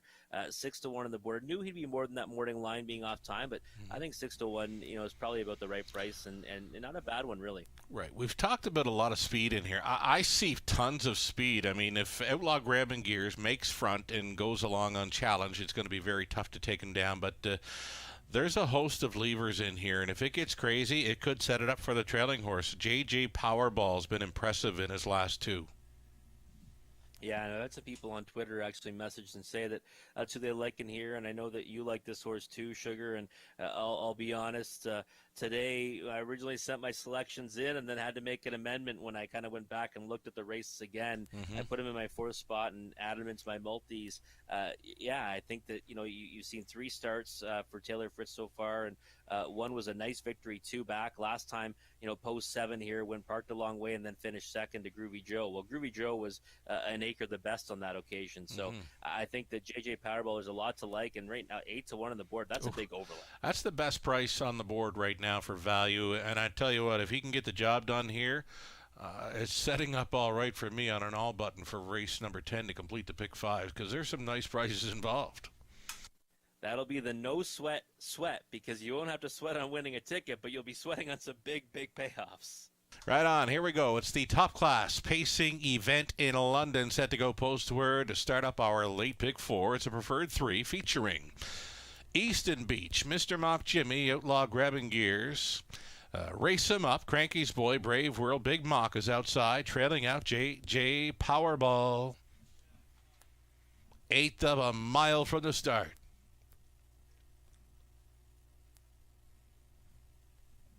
Ninth race starters picking up speed. Here they come.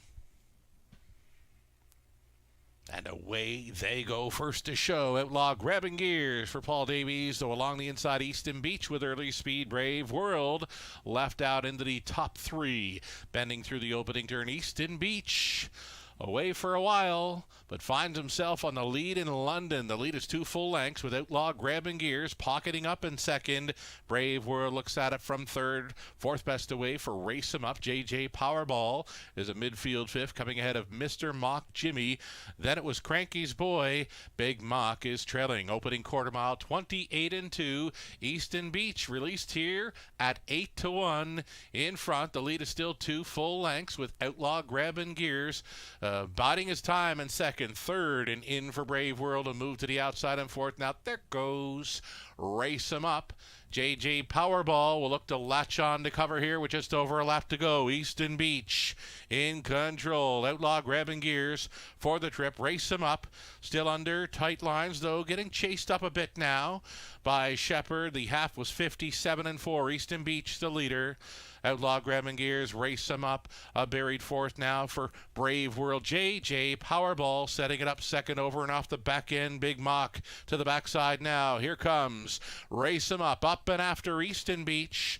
Locked in the box third, Outlaw grabbing gears. Great positioning if good enough outside and fourth. JJ Powerball, Big Mock getting involved. A buried 6 for Brave World. 3/4 up. They got there in 1:26-2. Easton Beach appears to be all in. Race Him Up, still living on the outside. JJ Powerball set to angle 3 wide for the drive home, and still a locked and blocked Outlaw grabbing gears into the stretch. Easton Beach still the one. Race Him Up. Here's JJ Powerball. Room at the inside. Outlaw grabbing gears. Outlaw grabbing gears. JJ Powerball. They're on the line together. A picture only to decide race 9. Outlaw grabbing gears. Headroom inside, though an advantage maybe to JJ Powerball moving in the 3 wide path.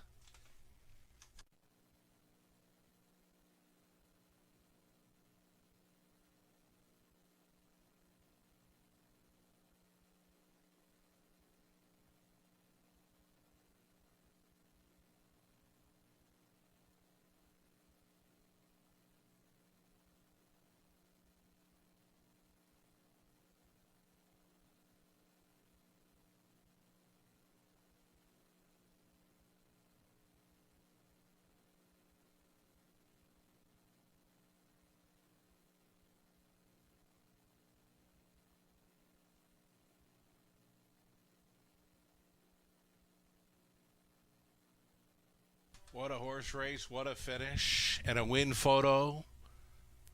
And it goes to 8. JJ Powerball at 8-1. He wins over 3, Outlaw grabbing gears. Then the 1, Easton Beach finishing third. 6, Brave World fourth. 8, 3, 1, and 6 unofficial.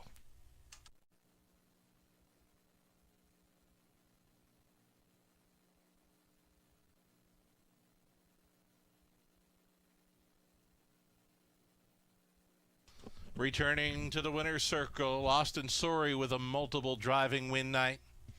And he's back with his own JJ Powerball, a 6-year-old Big Outlet son of Image of Dawn, out of New York Lotto by Bettor's Delight for the owners Austin Sorey and Tammy Collings.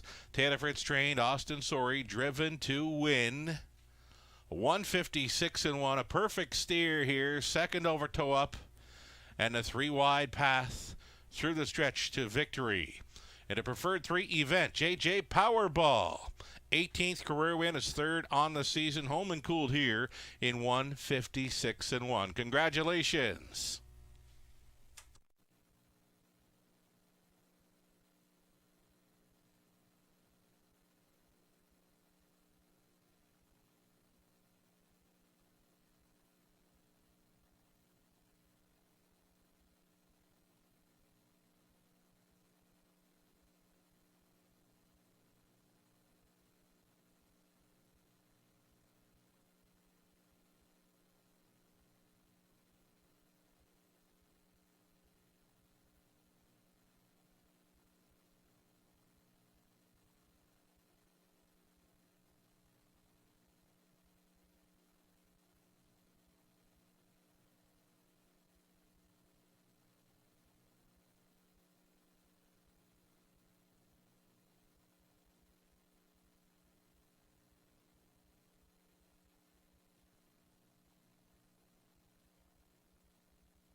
It's official.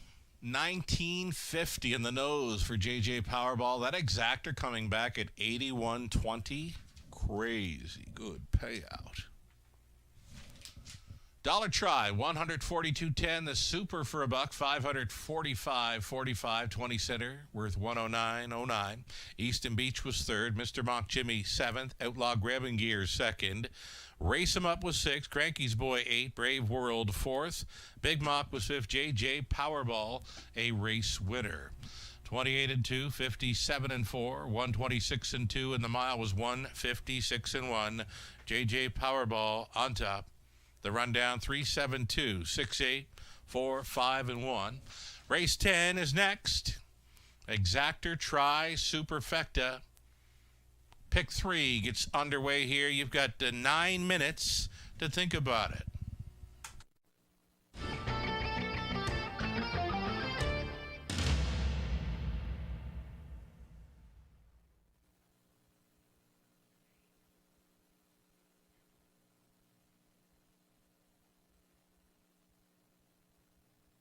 Race 10 up and coming. We do have some claiming action. A single claim entered on number 7, William Ross. Again, a single claim for 7, William Ross here in race 10.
There's the win photo from race number 9. What a horse race.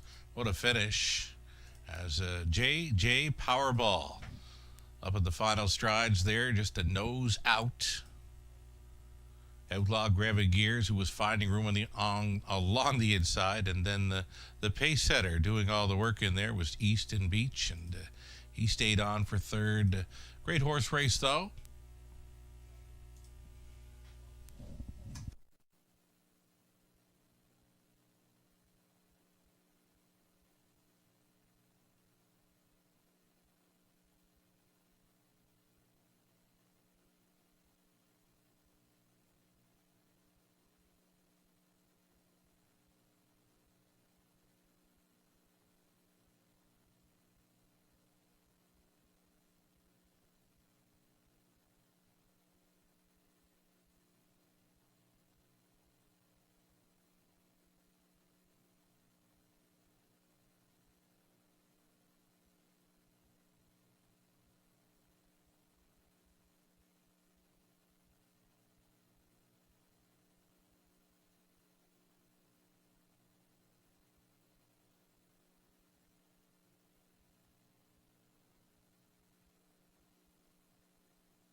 All right, Pick 5 will pays are now on display, and we've got you live to all. And here's the thing. I expected these payouts to be much more. I expected to see $500 and $600 on horses. We've had winners at 9-2, 10-1, and 8-1. Of course, we get the heavy 1-9 favorite involved there, the Maritime Invader. But still, there were some nice prices throughout. But this is what we got, anywhere from $114.80 to $200 and change on a 20-cent for the all button in race number 10. 3 minutes away. It'll be post-parading here soon. It's the start of a pick 3 on race 10.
Here we go. Post-parade for race number 10 in London. The Exactor Tri Superfecta, start of a pick 3. Number 1, Sights on You. Mark St. Louis Jr. driving for Dooley Boys Racing Stable, along with Nick Way Farms. Terry Gallant trains.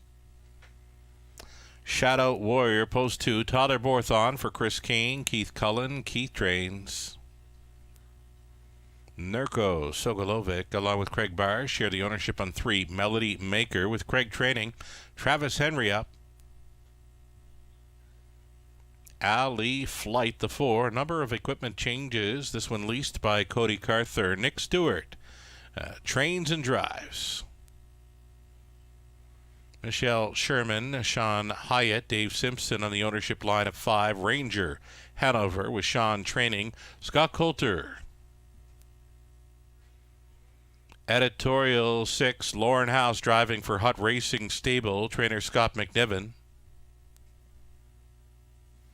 Number 7, William Ross. One claim is entered, owned by Jack Ray with Jack Training, Scott Ray in the sulky. And then number 8, Lions Drinkin' a Bud, Caleb Stevens owning and training, Brett McDonald on board for the drive. Those are your 8 pacers then for an exactor, try, superfecta, the start of a pick 3 play.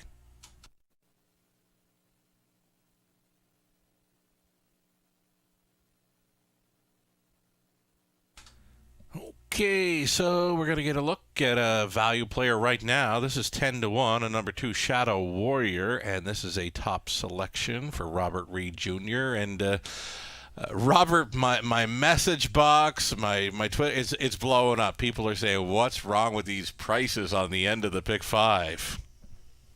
Well, the problem is you're alive, I'm alive, and I think a lot of people that follow are alive too, and it looks like I mentioned on Twitter, you saw, Sugar, that there's a lot of all buttons here because the distribution through the field here is very close. I mean, usually in this situation, you're going to see a few up there paying, like you said, $500. I thought even in the thousands, but I think there's a lot of all buttons pressed, and I think the problem is you hurt your own ticket because a lot of people jumped on your bandwagon. Oh, why did I do that? But no, it's great to see. There's going to be a lot of people cashing, obviously, but I'm like you. I went to the Will Pays and I'm thinking, okay, there's got to be a few 500, 600, and yeah, not even anything up and around close to it. That everything is like, you know what? It's definitely the all button factor there. Everything is like between 100 and 200, and that's just the way the cookie crumbles.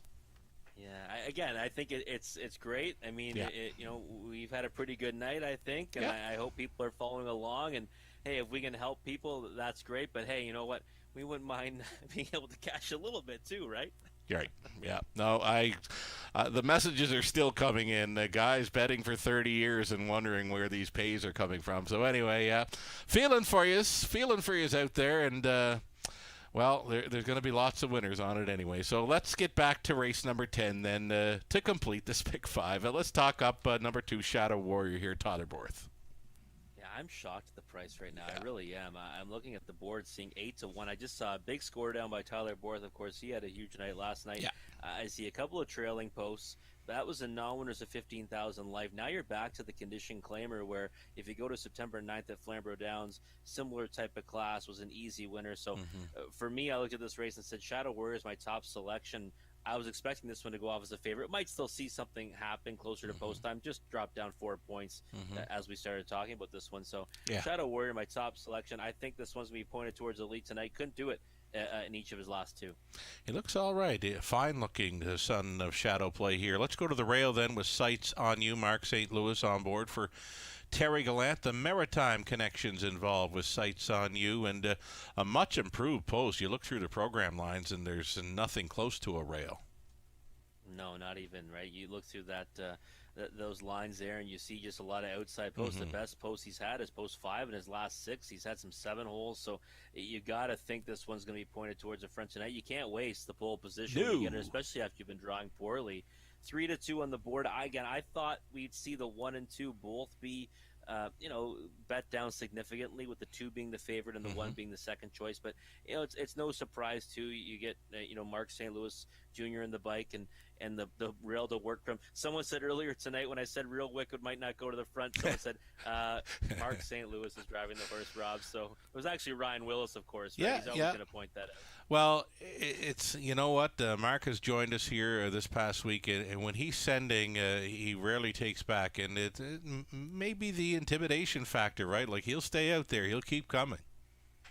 Yeah, exactly. Yeah, and I think that really, when I looked at this race, I thought that the 2 and the 1 and the 2, I thought that might be the lineup or close to it, and that might be the way they finish.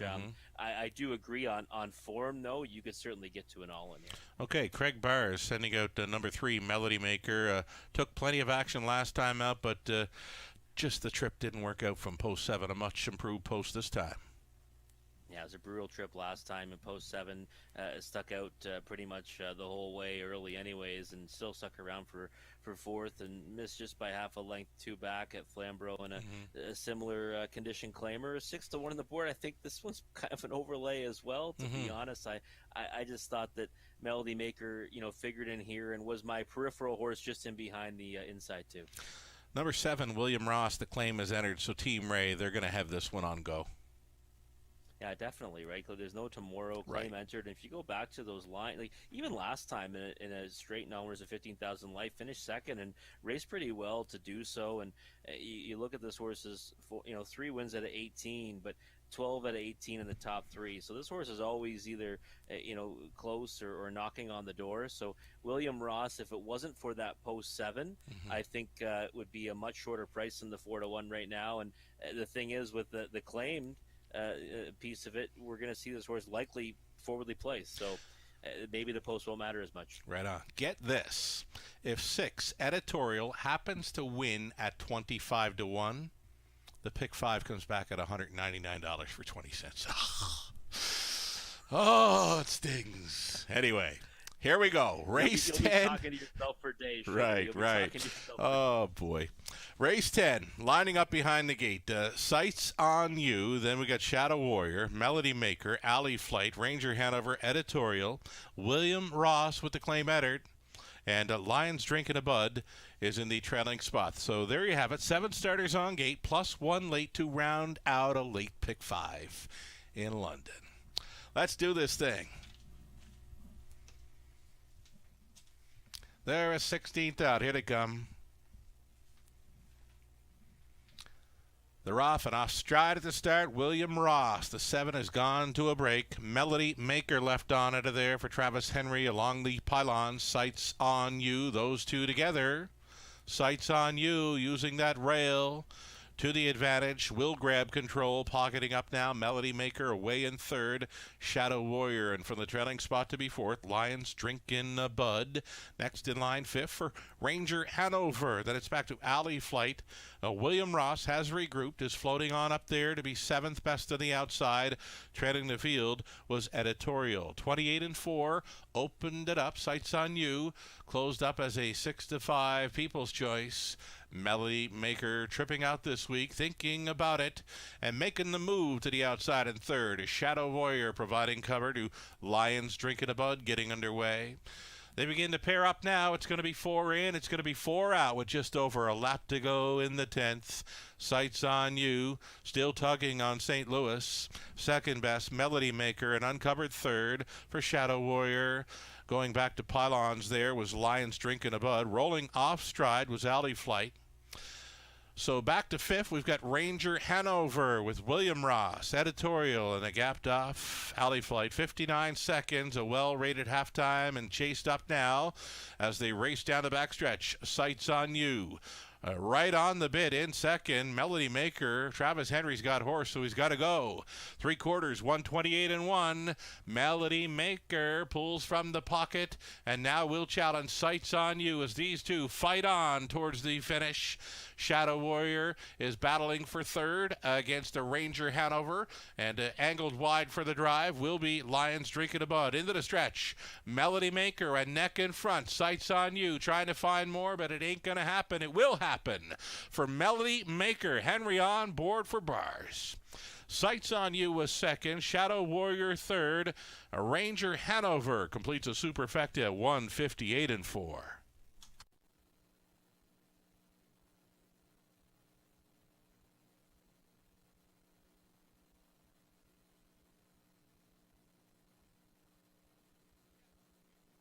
Judges' inquiry, they will review the break by 7 at the start. Hold out tickets.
Back to Victory Lane. It's Melody Maker tripping out tonight for a victory. 3-year-old Big Colt son of He's Watching out of Ashley's Luck by Cam Luck for Nurko Sokolovic, along with Craig Briers. They're the breeders. Craig trains Travis Henry on for this victory in 158-4. Third career win, third on the season. Melody Maker on top. Congratulations.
Judges' inquiry, the result is all horses received a fair start in race number 10.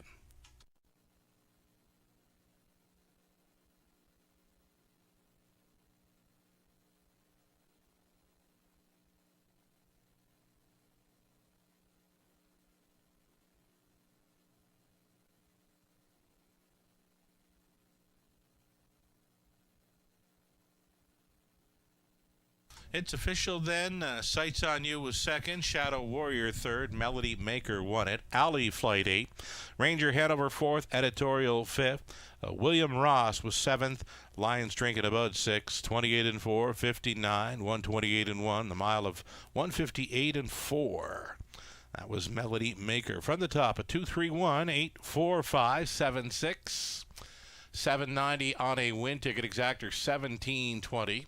The dollar try, 30.35. The super effective for a buck, 543.70. 20 center worth, 108.74. And there would be a pick 5 payout. The 20-cent ticket, 140.42. As selected on the pregame show. 11th race up next, a late double, exactor try, and a super effecta. It's a field of 8 going postward. Make it postward in 10 minutes.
There's the claiming action from race 10. Number 7, William Ross, was claimed for the price of $22,500. Goes to trainer Shane Barrington.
There's the live money left in play for pick 4. Only $423 after leg 2. $423 from a pool of $14,240. So here's something. Late pick 4 has a chance to pay more than the late pick 5. 3 minutes away from race number 11. A late double kicks off, exactor try, and a superfecta.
Already getting a look at selections here for race number 11. Myself, Lou, Robert, Ontario Racing, all chasing after number 1, Terraman New One, reuniting with Colin Kelly.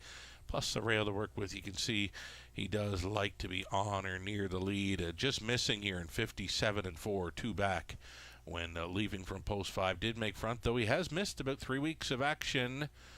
Another one to consider, maybe number 5, Seymour Little. Terry Gallant sending this one out.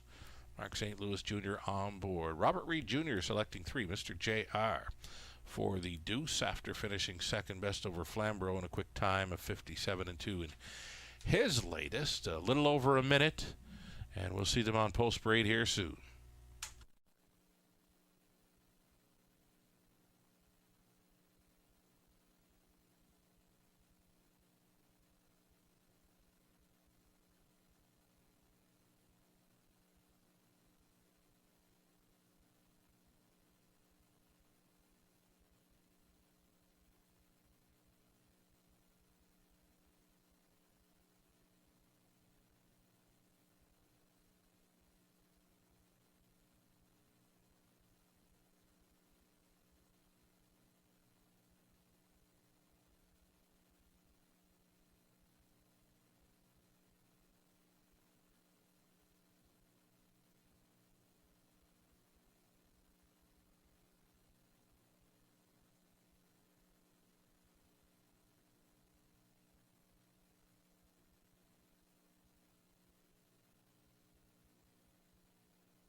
Here we go. Starters on parade. Race 11. It's 2 more to go on a Tuesday in London. Number 1, Terraman New One. Colin Kelly back on for Joyce Empey and Dave O'Brien. Dave trains. Fast as Phelps, post 2. Sean Hyatt, Dave Simpson, Michelle Sherman sharing ownership with Sean. Training Ryan DeRoche in the bike. Mr. JR was 3. Paul McKenzie Poddets for Les Écuries. GLD Inc. It's Gerard Demers training. Kevin and Shane McGuire owning. Chris Johnston training and driving for Black Vinny. Seymour Little's 5. Meets a bit easier here for Al Kipfer. Terry Gallant training. Mark St. Louis Jr. tonight. Number 6, Bunkhouse Brawl. Natasha Day for owner-trainer Gerald Weir. Steve Bastard, the owner. Catherine Cochran training. Number 7, Kingsley B. Brett MacDonald. And there's an 8, Fuzzy Wuzzy Was a Bear. Owner trained by Courtney Bishop. Austin Sorey on board. And I believe this would be a Raceway debut for this one. I don't think I've ever called Fuzzy Wuzzy Was a Bear in a race. So here we go. 8 starters for a late double exactor try and a superfecta.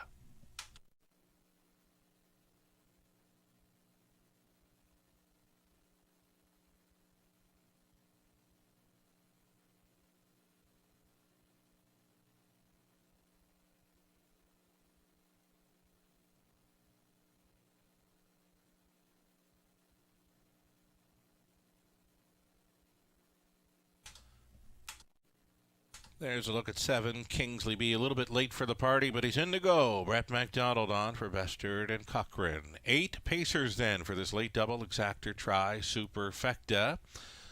The earliest action appears to be on 1, Terraman New One, and now he's a co-favorite with the 5, Seymour Little. Terraman New One 5-2 as the message box just keeps on buzzing and buzzing here. Robert Reed Jr. joins us here with the Terramanu. You know, all in all, it's still a good payout there on the pick 5. Many people probably played it for a buck or two, so if they're playing for a buck, they're getting back $700. Yeah, it's true. And the thing is, too, is that, you know, it doesn't take a lot of people that are playing it for $1. Your ticket was pretty reasonable, too, Sugar. So I think that's what probably happened there. And look, if Editorial had won or Ranger Hanover had won, it would have been real tough pill to swallow. Oh, for sure. Melody Maker winning at that price, I think it was, you know, fair. Yeah. I don't think it was good by any stretch. But, again, I think it's a testament to how much money you're moving, sir. The winner... The winners, where they were some prices, they weren't hard to find. Like Quick Tour was not hard to find. JJ Powerball, and even that opening leg, Building Hope. I mean, there was just some serious money to come in late on some horses. So all pick 5 winners here in the late pick 5, they were all figure-outable, right? So let's talk about race 11. My grammar's terrible. My English teacher failed me a few times. So yeah. Let's talk about Terramanu. Terramanu. I agree with Lou on this one. I love the fact that you get Colin Kelly back in the bike. You get the pole position to work from. We see some nice efforts going to the front, and I think that this looks like a beatable group for Terramanu. You know, this looks like a winnable race for him, especially if he gets to the lead. We've seen, it's pretty much a fair track tonight, I'd say. So I don't think I'm too concerned with him being on the front end, but I'm in agreement with Lou, and I think that right now at 2-1, probably slightly higher than I expected on Terramanu, and we'll probably see maybe it go down a tick or two before post time. Right on. Your second choice right now is a decent price, 5-1. Number 3, Mr. J.R. Paul McKenzie stays on for Gerard Demers. That's a decent mile over Flamborough, but as mentioned, it's quicker than London. Yeah, it is certainly quicker, and it was a decent effort. And you go back to the ones before that, you see a couple of trailing posts. We had 4 starts for Demers so far, and a couple of trailing posts. Parked the route, challenged the leader at the half, then backed away, and then last time a better effort. So I think this one's trending in the right direction. I think you can maybe forgive him for the 3 before that for these connections. So I'm kind of looking at it like it's more like his second start out of this barn, and I'm just hoping that he can continue to kind of step forward here. And I think that right now, from a value perspective, at 5-1, he's one of the best prices on the board. Right on. At 5-2 right now, at number 5, Seymour Little gets a bit of class relief, faces a softer bunch now, and St. Louis goes on board for Gallant. Now he's got his front knees wrapped up pretty good, so he probably interferes a bit, and here he is back on the half miler in London. I've seen this horse over at Grand River, produce some real nice efforts, and then on the other end of the spectrum, I've seen some underwhelming outings as well. So I'm kind of have mixed feelings on him. That's why I put him in the 3rd spot. I think that he's one. If it kind of all works out, he's got a big chance. But am I going to be in a rush to bet him on a win ticket at 5-2? Probably not. Mm-hmm. Number 2, Fastest Phelps, another one to think about. But you know what? Just before we go to the gate here, probably the best looking horse on track. My post-parade pick would actually be number 8, Fuzzy Wuzzy Was a Bear. I've never seen this horse before, but he looks like $1 million out there for Austin Sorey. The thing that worries me with Fuzzy Was a Bear was the trailing post, because he's kind of a speed horse. His one win that I remember at Grand River was one where he won on the front end. Think he prefers that kind of a trip. It'll be interesting to see how he gets away from the trailing post. Okay, good to know. I've never called him in a race before, so here we go. A group of $7,000 claimers on the pace to start up a late double. We've got Terramanu, then Fastest Phelps, Mr. JR, Black Viddy, Seymour Little, Bunkhouse Brawl, Kingsley B, and then there's the Raceway debuter, Fuzzy Wuzzy Was a Bear. Top of the stretch. 2-1 on both 1, Terramanu, and 5, Seymour Little here. Here they come. It's the 11th in London. It's underway now. Black Vinny tried to leave. Seymour Little is next door. And towards the inside, Terramanu will try to stack these two up, and he's going to do so. Terramanu Colin Kelly sending, and right up from the back to your spot, Fuzzy Wuzzy Was a Bear is now sitting second. Black Vinny traveling in third. Parked thus far was the 5. Seymour Little trying to angle in towards pylons, but he got Steppy. Still pacing now, though, but he got Steppy going to the pylons. Quarter mile was 28-2. Terramanuen on top. Fuzzy Wuzzy Was a Bear is 2-hole riding. Then Black Vinny third. Seymour Little looks at it from 4. Still a bit bumpy gated going through that turn. Fifth it in for Fastest Phelps. Trying to get underway, though quite sluggish, in fact. Mr. JR, he's out there into 6th or 7th now. Along the inside was Kingsley B. The trailer of this field is Bunkhouse Brawl, and it's a lap to go for a very comfortable-looking Terramanuen trying to brave it up here in second. Fuzzy Wuzzy Was a Bear, 58-3.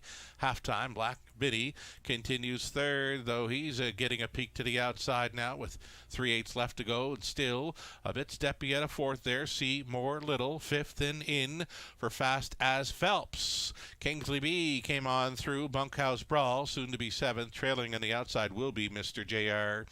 There is a Seymour Little going into play again. Popping from the 2-hole was Fuzzy Wuzzy Was a Bear. And he's going after Terramanuen after 3 quarters, 128-3. It's ahead in front for Fuzzy Wuzzy Was a Bear. Terramanuen will take him on. Out there, Steppy in third. Seymour Little, Black Vinny as a locked and block 4th and into the stretch. Terramanuen fighting on against Fuzzy Wuzzy Was a Bear. Fuzzy Wuzzy Was a Bear. Terramanuen. Seymour Little one more time. Post-parade pick wins it. Fuzzy Wuzzy Was a Bear. Seymour Little was second. Terramanuen against the Fastest Phelps for third. 159-4.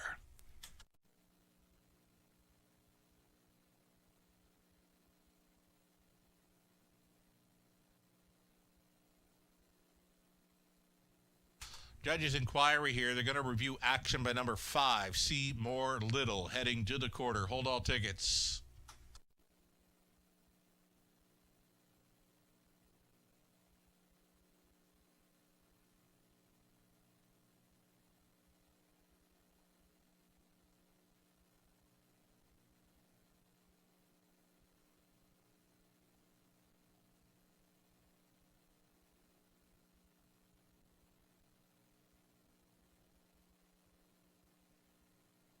Number 8, Fuzzy Wuzzy Was a Bear. He looked fantastic prior to race number 11. He shows up in the winner's circle. Second best was 5, Seymour Little, subject of a judge's inquiry. Number 1, Terramanuen third, and the 2, Fastest Phelps fourth. 8, 5, 1, and 2. It's unofficial.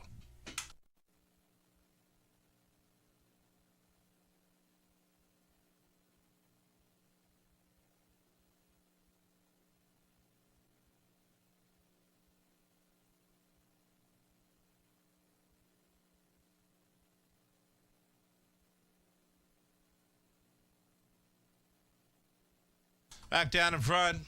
There's another driving win tonight for young Austin Sori. Doing good things tonight. Here's Fuzzy Wuzzy Was a Bear, an 8-year-old stallion son of Red Star Senator out of Clover, Cantankerous by Just Camelot. Owned and trained by Courtney Bishop of Guelph. Austin Sori, I believe that's for 3 after scoring with JJ Powerball. Had another winner earlier on the card. That was Bo Dover. Big night for Sori as he triples. This evening's action, Fuzzy Wuzzy Was a Bear, 159-4 winner. Congratulations.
No interference by 5. Seymour Little going to the quarter. It's looking like 8-5. 1 and 2 will stand.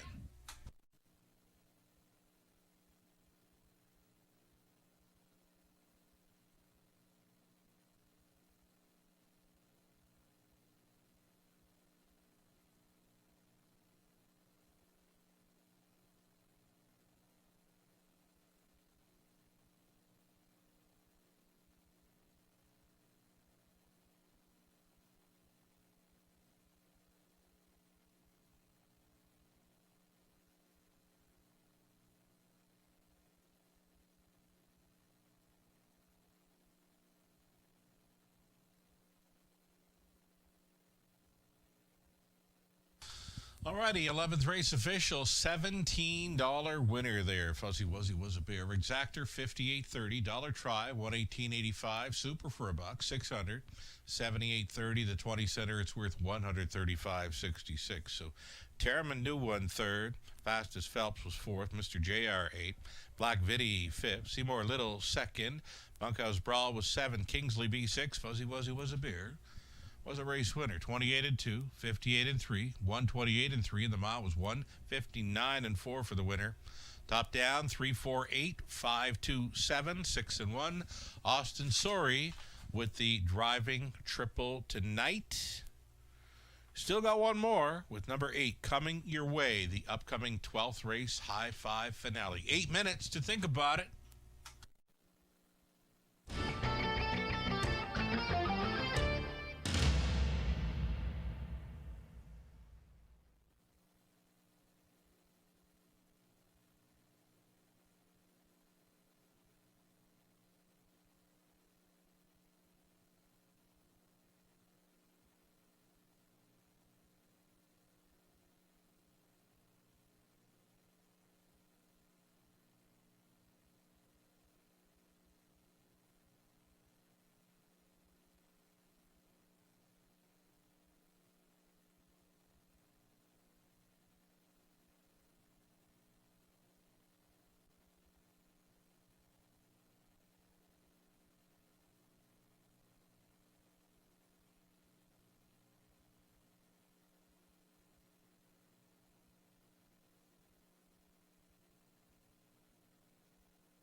Already late double, late pick 3, late pick 4, Will Pays now on display. And yeah, if you were still alive on the pick 4 play, you had 8, JJ Powerball, on to 3, Melody Maker, and then you got some value, some pretty good value with that 8 horse. He was a bear, and yeah, if you're tuned into the pick 4 Will Pays, you will be pleasantly surprised. I would think they're anywhere from 455 up to 12 grand on a 20-cent base wager. Should the 5-0 holding me back happen to win, there would be a payout of 3 of 4.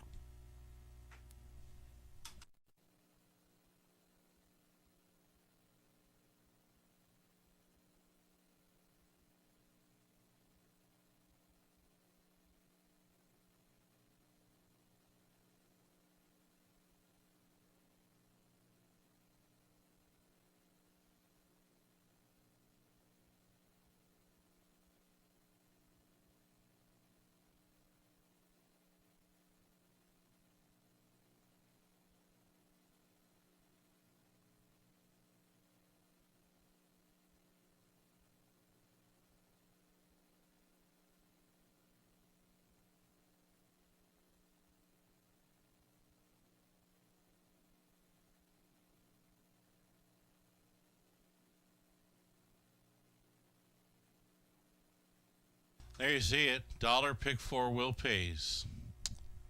Crazy prices. Best of luck if you're still going forward. Final leg of the pick 4 comes up now. 12th and final features a 9-horse field for a super high 5 exactor and try. Post parading here soon. Opening up as a favorite. Number 1, a Black Diamond at 4 to 5.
12th and final race set to post parade here. It's a group of fillies and mares on the pace now. Winners 30,000 lifetime.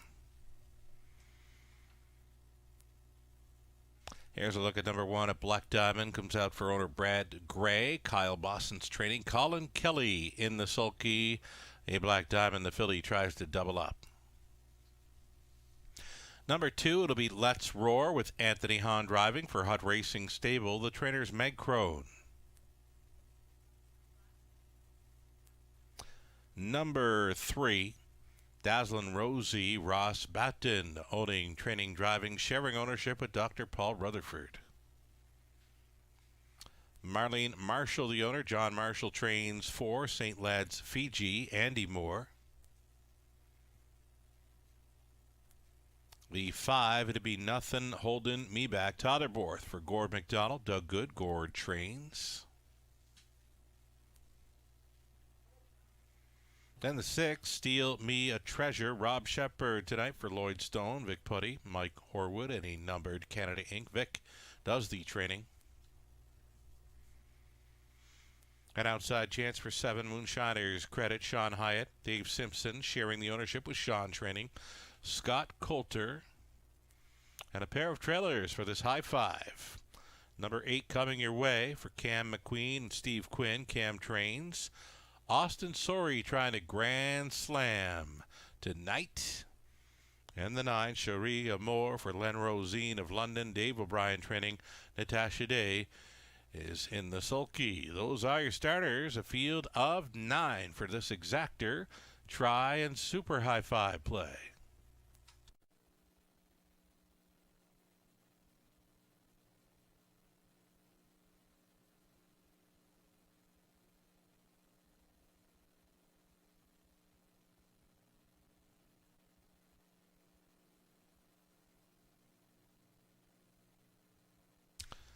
Okay, full field of 9 for an added distance, mile and a 16th, super high 5 play. A Black Diamond, 4 wins in her last 6 chart lines there, and looking logical again here tonight. Robert Reed Jr. with us for one more race here in London tonight.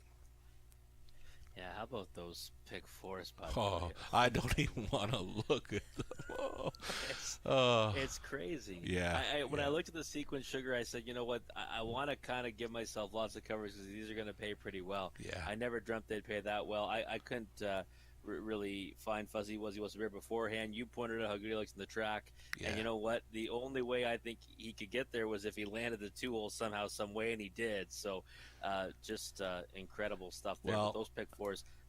Yeah, I saw him down in front, and I just had to say so. I was hoping we could get through the horses you wanted to talk about just so I could add in because he just looks so good. I saw one of those last month here, Fly Santana winning at 13-1. She just looked like a 3-5 before the race. But, yeah, we go back to race 11 there. When you saw the 8 Fuzzy Wuzzy was a bit, if you could bet going into that first turn, you're going to play him all day. Oh, God, absolutely, yeah. When I saw him lining up right on that helmet and the outside horse is kind of toiling, I said, okay, this is going to be the absolute perfect scenario for this horse, and it was. And he needed really every bit of that perfect trip, but like you said, he looked fantastic, and then he goes out there and scores, and I think he was a much bigger price in this pick 4 sequence because, like I said, these payouts actually, people don't think the pick 5 payouts make sense. These payouts don't make sense. No, these are blown up beyond. Like, I wasn't expecting to see these pick 4 wheel pays, so just the way it goes, right? Hey, we last night's high 5, like a 1-5 winner, and the high 5s came back at over $500, and the 2-1 shot is in there for 4. So I can't make heads or tails of some of the payouts. Like that high 5 last night should have paid about $100. It paid well over 5. So here we are for another high 5. Let's talk up a Black Diamond. Yeah, Black Diamond for me, just the now horse really, and just been winning. You go 2 back, had the trailing post. I think you just kind of forgive that one. Still a nice second place finish in that one, and right back with the pole position here after winning from this spot last time in October 26th. I think Black Diamond's going to be difficult to beat. 2-1 on the board right now. I fully expect the inside 2 to take all the support late. They're now both down to 2-1 with a Black Diamond and Let's Roar. Yeah, you look at them. They both got the gate speed. They're probably going to be sitting 1-2, if not top 3. Let's Roar is the second choice currently. Your second choice, actually a co-favorite, but your second choice, number 2, Let's Roar. Let's talk about this one now. So really enjoyed London's been first, second, and third here. A beaten favorite last time out. Just let up on the end, but maybe follows a helmet here this evening. Might, yeah. Let's Roar could do that. If a 2-hole behind a Black Diamond would be a nice trip, and you go 2 back, and that effort was just such a great one. Actually, the defeat by a head was a great effort too. So right. I think either one of those 2 outings could be good enough to win in here. The last one concerns me though, because I really didn't think she had much of an excuse, and she kind of coughed it up late as a big favorite. So that's why I ended up not putting her on top tonight. I've been kind of riding Let's Roar start after start after start. I went to a Black Diamond tonight, put Let's Roar second, just because that last time kind of concerns me a little bit. Let's ride along with Ross. Let's cheer on Ross with number 3, Dazzlin' Rosie. Now, this one closed up pretty good last time out. Could be facing tougher, but Ross puts them in where they can win anytime.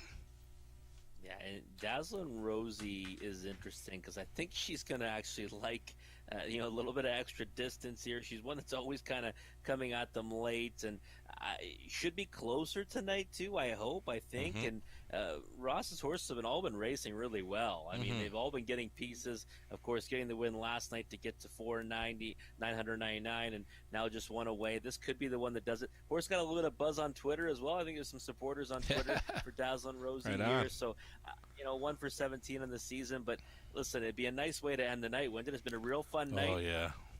Ross Batten get his 5,000th. We'd love to see it. We've got the sign ready and waiting. We've had it for a while now. How about number 6, Steal Me a Treasure in from Rito? Serious gate speed here.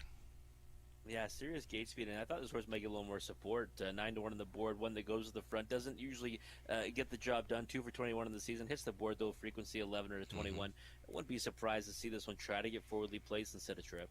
Couple more here, just for me. I'm saying these back tier starters are going to be all right. 8 coming your way, following speed. Austin likely gluing this one to the helmet of Colin Kelly. Number 9, Sharia Moore.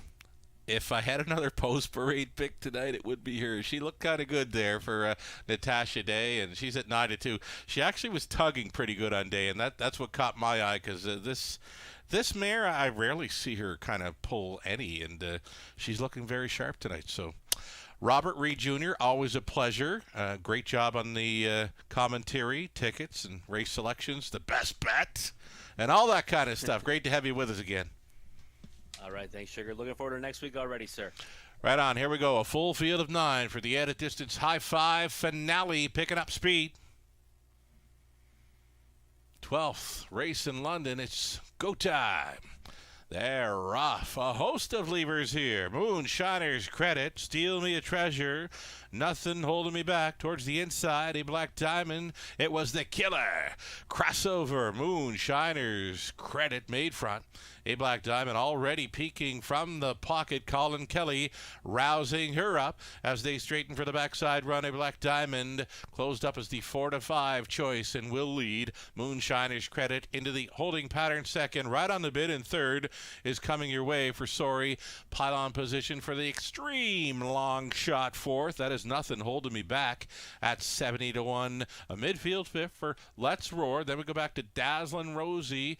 And then came Steal Me a Treasure, finds herself in 7th. Off the back end was Cherie Amour, and trailing the field, St. Led's Fiji. 28 seconds, flat for the quarter-mile speed. Here is a Black Diamond. Here comes Austin Sorry with Coming Your Way to Mount a Challenge with just over a lap to go. Coming Your Way, looking very sharp, striding up against the favorite. A Black Diamond, a half clocked up at a nifty 57-1. A Black Diamond being harassed by 9-2 shot. Coming Your Way, and it's 3/8 left to go. Moonshiner's Credit continues up in the top 3. There goes that extreme long shot. Nothing Holding Me Back for Borth has just come on for the show dough. Inside to be fit will Steal Me a Treasure. Outside 6, though not gaining, was Let's Roar. Off the back end, Dazzlin' Rosie, St. Led's Fiji, Cherie Amour. 1:26-4, 3/4 into the final turn. A Black Diamond getting fits from Coming Your Way. Coming Your Way trying to steal that heart from a Black Diamond. Here is Nothing Holding Me Back, trying to throw a huge wrench into the high five. Let's Roar is coming late. So too is Dazzlin' Rosie. A 4 and 5 across finish coming up here. A Black Diamond all in, coming your way. Nothing Holding Me Back at 70-1. Crazy finish to the Tuesday nighter in London. Nothing Holding Me Back in Borth. And then 3 across for the deuce. You had A Black Diamond coming your way. And Dazzlin' Rosie. Crazy night in London. A 2:04 and 4. A mile and a 16 for Nothing Holding Me Back. Borth for McDonald. Again at 70-1.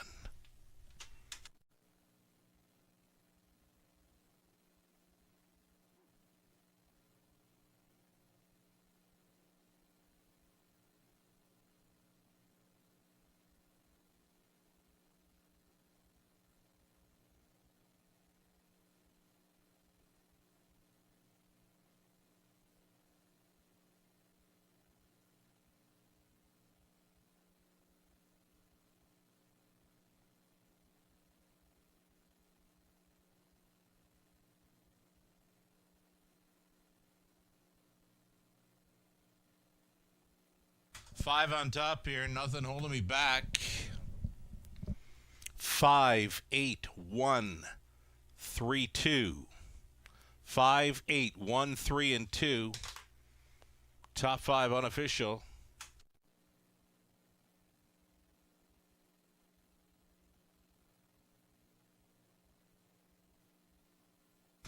Here we go. Longest shot on the board completes the night in London. Nothing Holding Me Back. A 3-year-old debate filly by Art Major at a Fashion Gal by Village Jolt for Gord McDonald. Doug Good, Gord Training.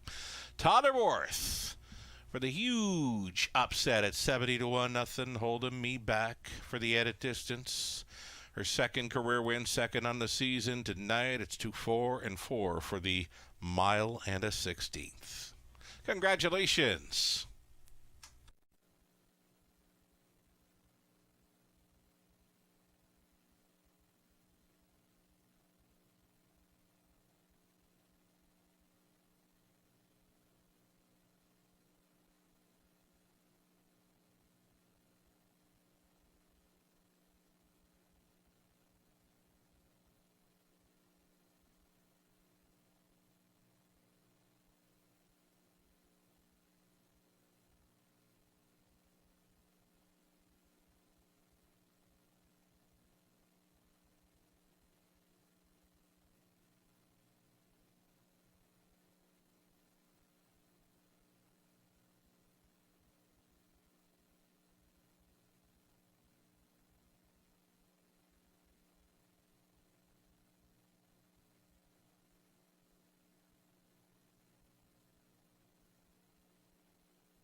Alrighty, 12th is official. Winner coming back at 151.30 on the nose. Exactor 1,300, 80.20. Dollar try 1,979 and change. Pick 3 pays out on 2 of 3 for $9.50. The pick 4 for $1 pays out on 3 of 4 for $800, $27.70. The 20 center worth $165.54. There was a high five sold, a winning high five, 20 center, 10,144.51. A late double for $1, 1,497.50. That could be one of the largest daily double payoffs I've seen during my time here in London. That's been about 8 or 9 years. So there you have it. Nothing Holding Me Back completes a night where we've seen plenty of crazy pays on the evening. So A Black Diamond, third. Let's Roar, fifth. Dazzlin' Rosie, fourth. St. Led's Fiji, eighth. Nothing Holding Me Back was a winner. Steal Me a Treasure, seventh. Moonshiners Credit, ninth. Coming Your Way, second. Sharia Moore, finishing sixth. The mile and a 16 covered to 4 and 4 by Nothing Holding Me Back. Second career victory, first ever in Canada. Top down reads a 354, 817, 9, 2, and 6. That's going to do it for live harness racing this evening in London. We are back on Friday evening. It's a 4:50 start time. Hope you can join us for that.